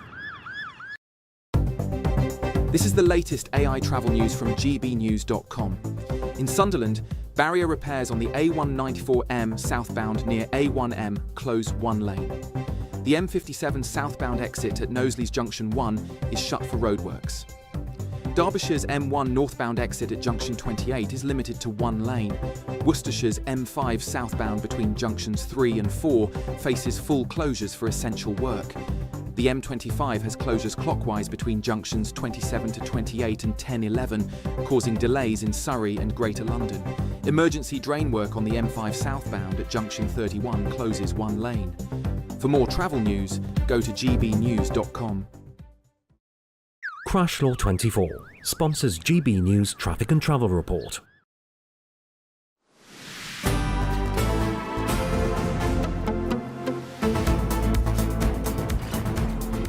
Good afternoon, Britain. It's 37 minutes past 2. Now, as the pressure continues to mount on Sir Keir Starmer, the timing of this state visit couldn't come sooner for the Labour Party. So will this visit get the government back on track? Well, let's speak to GB News' political correspondent Catherine Forster. Okay, Catherine, so it's this visit has come at a very opportune moment for Sir Keir Starmer, even though he's got lots of things going wrong. This is a good thing. So does this have the potential to improve his prognosis? Yes. He's had an absolutely horrendous 2.5 weeks. MPs are now in recess, so yes, I'm sure he will enjoy all the pomp and pageantry. He will be travelling to Windsor later this afternoon with, as Trump calls her, his beautiful wife, Victoria. And I'm sure they'll have a very enjoyable evening. He will be hoping that this huge pomp and pageantry and the sort of thing that only Britain does as well as this will have gone down incredibly well with the president. We are sure that it will, of course. He loves the United Kingdom, loves the royal family, was talking in a very gushing fashion yesterday about his friend, the king, and what an elegant man he is. So the Prime Minister will be hoping that this puts Donald Trump in a very good mood and to give us a better deal, potentially. There's a couple of things. He's got a rare, good piece of news today with this £31 billion of investment into AI in the UK. That's clearly good news for us, that we don't yet know what we might have to be giving in return for that. But there's still a real sticking point over steel and aluminium tariffs, because 4 months ago, this trade deal or tariff mitigation deal, however you want to call it, was announced to huge fanfare. We were told then that steel and aluminium tariffs would be down to zero. Now, 4 months on, they're still at 25%. We understood that Ministers were hoping to get them signed off at 0%, as we'd originally been told, and that has all unravelled literally in the few hours before Donald Trump arrived last night, and that now ministers are sort of just aiming to keep things at 25%, which is half what many other countries are paying. Still pretty terrible for our steel industry, which is on its knees, to be honest, and this is very important to them. Donald Trump yesterday, before he got on the flight, said, I'm into helping them, talking about the UK. So let's see what emerges. But I do think that the Prime Minister will also be quite anxious, because in a way it's out of the frying pan into the fire. Tomorrow there will be a press conference with the President. You never know what he's going to say. It's highly likely that questions about Epstein are going to come up, which are top of the list of things that the Prime Minister, given Peter Mandelson and his sacking last week, and the President do not want to talk about. Also, I think it's very likely that the issue of free speech might come up. That too, very awkward for the Prime Minister. He says we have free speech and they are very proud of it, but many in the MAGA administration think rather differently. Really interesting stuff there, Catherine Forster. Thanks for joining us. Let's continue this conversation, though, with the political commentator John Oxley, because, John, isn't this a fairly damning indictment of the Prime Minister's grand attempt for a negotiation? We've seen all the pomp, we've seen the carriage ride, the inspection of the troops, and what are we getting out of it? Not an inch being budged on steel tariffs. Yes, this is a huge problem for the Prime Minister. Earlier in the year, there was this sort of great sense of achievement that we'd somehow managed to negotiate a special deal with the US administration around these very important tariffs. But what we're seeing with a lot of these issues with tariffs is the devil is in the detail, and these agreements that are apparently made at the top level are not flowing through to the actual legislation that's needed. And this is a big blow for Britain, who were hoping we'd have this ability to sell our iron and steel to the United States without any tariff and give us a real advantage over international competitors. And that just isn't there at all. And that matters a lot. It's a hugely symbolic industry and employs a lot of people in important labour heartlands that people care a lot about. John, can I ask, what impact do you think all this Mandelson business will have on their negotiations? Because, of course, Trump has his own sort of, I mean, I don't know whether the word medalliance is, but, he's got his own relationship, as it were, in some respect, with Jeffrey Epstein as well. But, of course, Peter Mandelson has just been fired as US ambassador to Washington, D.C., the UK ambassador. So what impact do you think that will have on negotiations, if any? I think there's a couple of things here. The first thing is the very fact of losing Peter Mandelson as an ambassador, whatever you think of the reasons. It means the person who's been in Washington for 8 or 9 months building up those relationships is no longer there, and so that set things back. I think there is also a risk that while the president is in London, this becomes a bit of a distraction for the British press. It's a good way to score points and cause some embarrassment, and potentially, if that overshadows the main business of this, or particularly if President Trump gets a bit riled up with the press, as we've seen happen before, potentially it could disrupt the wider progress of this. So I don't think it's going to bear directly on the deals and the tariffs, but there is a risk that it is just disruptive and makes this visit less productive than it could otherwise be. I mean, it is a pretty damning indictment on the bells and whistles approach to negotiation. If, yes, of course, we're going to get some investment from some big AI companies. Frankly, I mean, this isn't the American government investing in the United Kingdom. This is private companies choosing to build a data center here. I mean, we're one of the largest economies in the world. I'd be surprised if private companies weren't building data centers here, despite the cost of energy. But when it comes to what the American government is actually doing, when it comes to our terms of trade with the United States set by the American government, I mean, we're seeing things getting worse than where we thought they would be when the deal was signed in the first place. Yes, that's absolutely true. And, it is something, there are particularly industries that are very dependent on US trade that are really going to struggle. I think the prime example is Jaguar Land Rover, which is already now suffering because of this cyber attack. But that was one of the businesses that was really celebrating this trade deal and seeing that as a real achievement. Land Rover in particular sell a lot of cars, luxury cars, into the United States. But if that doesn't flow through and doesn't become the reality, then those businesses are going to suffer. And as you rightly say, investment into Britain tends to come from private companies making their own decisions. But when it comes to our products crossing the US border, that's where the government plays a huge role. And at the moment, we're not seeing the friendliness from the United States government that we might hope for. Okay. John Moxley, thanks indeed for joining us. Thank you very much. Well, this is Good Afternoon Britain on GB News. There's still so much more to come on the programme. Yes, we'll be bringing you more live coverage of President Trump's second historic state visit. But first, it's an update with your European weather.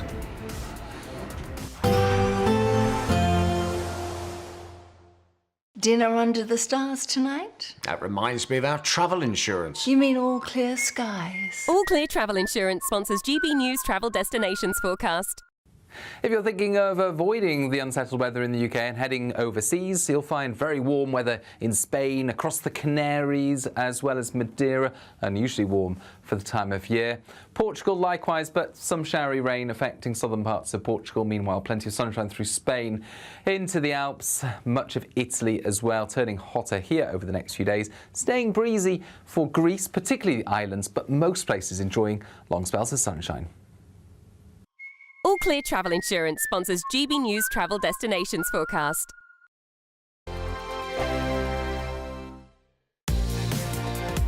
Mornings don't have to be tiresome, especially if you have the right company. Wake up to news as it happens, opinion and debate, and of course, a little bit of entertainment too. Because when the kettle's on, we're on. That's Breakfast on GB News, a show worth waking up for. Every morning from 6 a.m. Only on the People's Channel, Britain's news channel. We'll spread the news, you spread the word. Britain was once the envy of the world. But look around. A nation that no longer knows what it is or where it's going. A country that's broken. How do we fix Britain? How do we bring it back? Friday night with Matt Goodwin at 8 p.m. only on GB News. It's Patrick Christie's Tonight, and here we do things differently. It's explaining the absolute madness of this, doesn't it? It's explosive. I mean, this is very good. It's lively. 850. Your government sat there, Sean, and it did nothing. It's controversial. And the Middle East has been in turmoil since before I was born. It's everything you need to kickstart your evening. Everyone's had their Weetabix tonight. I love to see it. That's Patrick Christie's Tonight, weeknights from 9 p.m. Only on GB News, the People's Channel, Britain's news channel. At GB News, we love to hear from you, our loyal community. So drop us a line at gbnews.com/yoursay. There you can talk to each other and also to the presenters live on air. gbnews.com/yoursay, because GB News is your channel, Britain's news channel. Westminster's full of talk, but out here, it's the real world. Am I allowed to talk now? No, that's it. This is where it matters, real people and real lives. That's what politics is all about. In fact, has Trump made a good start? No. Straight answers, no spin, and just a couple of pints. How many fingers have I got up? About 10. So join me for Lee Anderson's Real World every Friday at 7 p.m. only on GB News. The People's Channel, Britain's news channel. Hi, I'm Michelle Dewberry, and my show is your opportunity to cut through all the noise and dive in headfirst to some robust debates. Ideas clash. Situation, no, Because the failure is... You're deliberately avoiding my point. Nothing's held back. And if you think this is the end of it, wait for more. And we do not shy away from the difficult stuff. Sometimes I want to shake people and say, if only you understood. So join me on Jubes & Co. weeknights at 6 p.m. only on GB News, Britain's news channel. Join me, Nana Akwe, for an informative, interactive news programme with a difference. It's fun. No, he didn't say that, Dave. I'm so surprised. exist. I think there's an element of truth to that. Join me from 3 p.m. every weekend, only on GB News, Britain's news channel.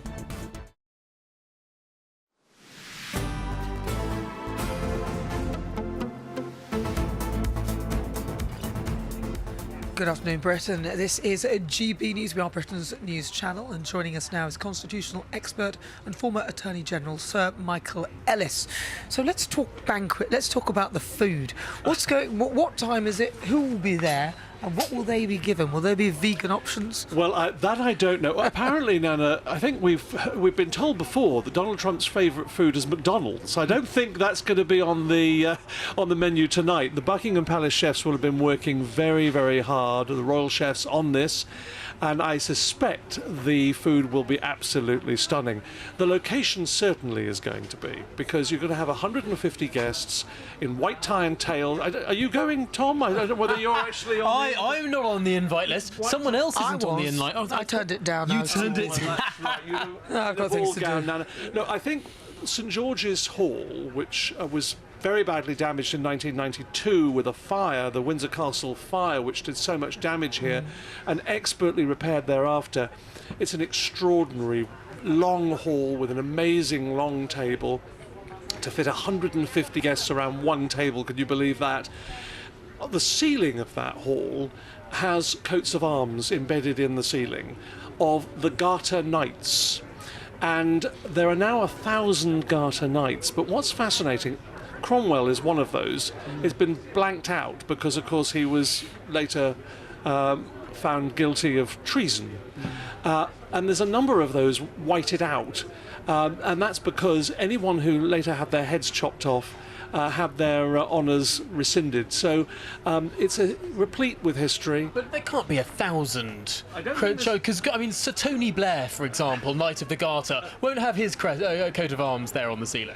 Not on the ceiling. He was a bit too late to the party, but I think there's quite a few hundred up there.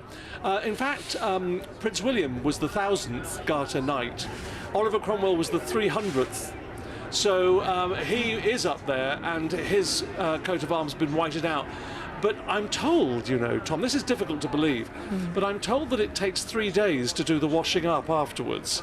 And that is because it's not ordinary, you know, china and glassware. This is precious material that has to be, you know, very carefully cleaned by hand and very slowly and gently. And the teaspoons carefully counted afterwards. Absolutely. These sort of, you know, what these White House staffers are like. I'm joking, of course. So who will be sort of attending? Because I hear Ed Davey apparently turned down his invite. He apparently turned it down. I'm surprised he was invited. Well, I think he would have been invited not because he is Ed Davey, but because of his position as leader of a political party But they of this didn't country. invite Nigel Farage. They didn't invite Nigel Farage, and I think, you know, one would have expected that he might have been on the invitation list, to be honest.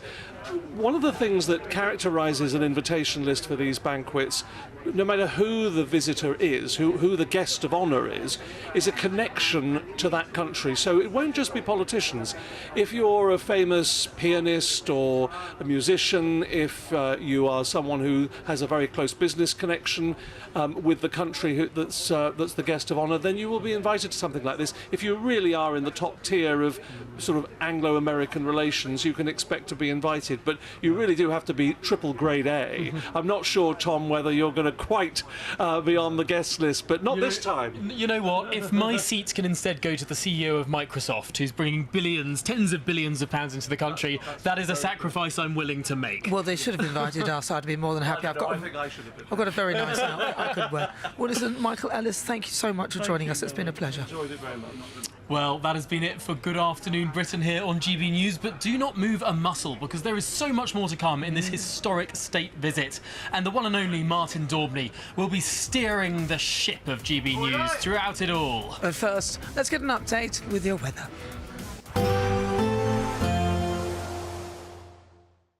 Expect warm spells with the odd rude interruption. Box Boiler sponsors the weather on GB News. Hi there and welcome along to the latest update from the Met Office for GB News. Following a wet morning for many of us, it is now turning brighter out there. It's also breezy and remaining damp in places, more specifically across southern parts of the UK as this front just trails and lingers. There's also a front moving into Orkney, bringing some rain as we go into the evening. That then pushes into Shetland. Further showers for the north and northwest of Scotland. Strong gusty winds increasing overnight with the risk of gales for exposed parts of northern and northwest Scotland. Breezy for all of us, and these areas of cloud and outbreaks of mostly light rain persisting across Wales and southern England. But in between there will be some clear skies. Here temperatures dipping to 12 or 13 Celsius, but muggy in the south because of the large extent of cloud, low cloud as well, so a gloomy start here. Not so gloomy further north, but there will be frequent showers pushing into the Northern Isles as well as the north and northwest of Scotland, especially the northwest Highlands. 1 or 2 showers further south, but for the central belt into southern Scotland, Northern Ireland, Northern England, these are the areas expecting to see brighter skies as we begin on Thursday, and plenty of dry weather, but still breezy, and it's certainly going to be cloudy across Wales, the Midlands, East Anglia and the south of England. Lots of low cloud for southwestern parts with mist and murk near hills and coasts. Now through the day, the cloud and rain in the south will drift north to affect Northern Ireland, Northern England and southern Scotland by the afternoon, so a reversal of fortunes here, whilst it does turn a touch brighter further south, with temperatures faring well up to 23 or 24 Celsius. The far north of Scotland stays breezy, but it's going to remain bright here, and indeed that's the case going into Thursday evening. Clear skies persisting across the north of Scotland, just a few showers. Meanwhile, a lot of rain pushes into northern England, southern and central Scotland, Northern Ireland. Now into the weekend, there'll be some very wet weather in places, but that's going to oscillate through the days. Expect warm spells with the odd rude interruption. Boxed Boiler sponsors the weather on GB News. It's our biggest Great British giveaway to date. You could be driving away with this brand new Benamar Primera motorhome. This 4-berth home from home comes complete with integrated kitchen and bathroom areas and has all of the tech you'd expect from the latest 2025 model. We'll also give you an incredible £30,000 in tax-free cash to make sure that any adventures you take in your new motorhome are taken in style. For a chance to win, text WIN to 63225. One entry costs £2.50 plus one standard network rate message, or text BONUS to 63225. 5 entries cost £5 plus one standard network rate message. Go to gbnews.com/win. Entries start at £2.50. Call 0903 686 3232. Calls cost £2.50 plus your network access charge. Or post your name and number to GB16 PO Box 8690 Derby DE1 9TT. UK only. Entrance must be 18 or over. Lines close at 4 p.m. on the 31st of October. Please check the closing time if listening or watching on demand. This is GB News, Britain's news channel. What I want to talk about now, though, is a Christian street preacher who was shut down by London's Transport Police outside King's Cross Station. Now, she has exclusively spoken to GB News, claiming that Christians are being heavily persecuted in this country and that police are not doing this to other religious speakers. Shocking indeed.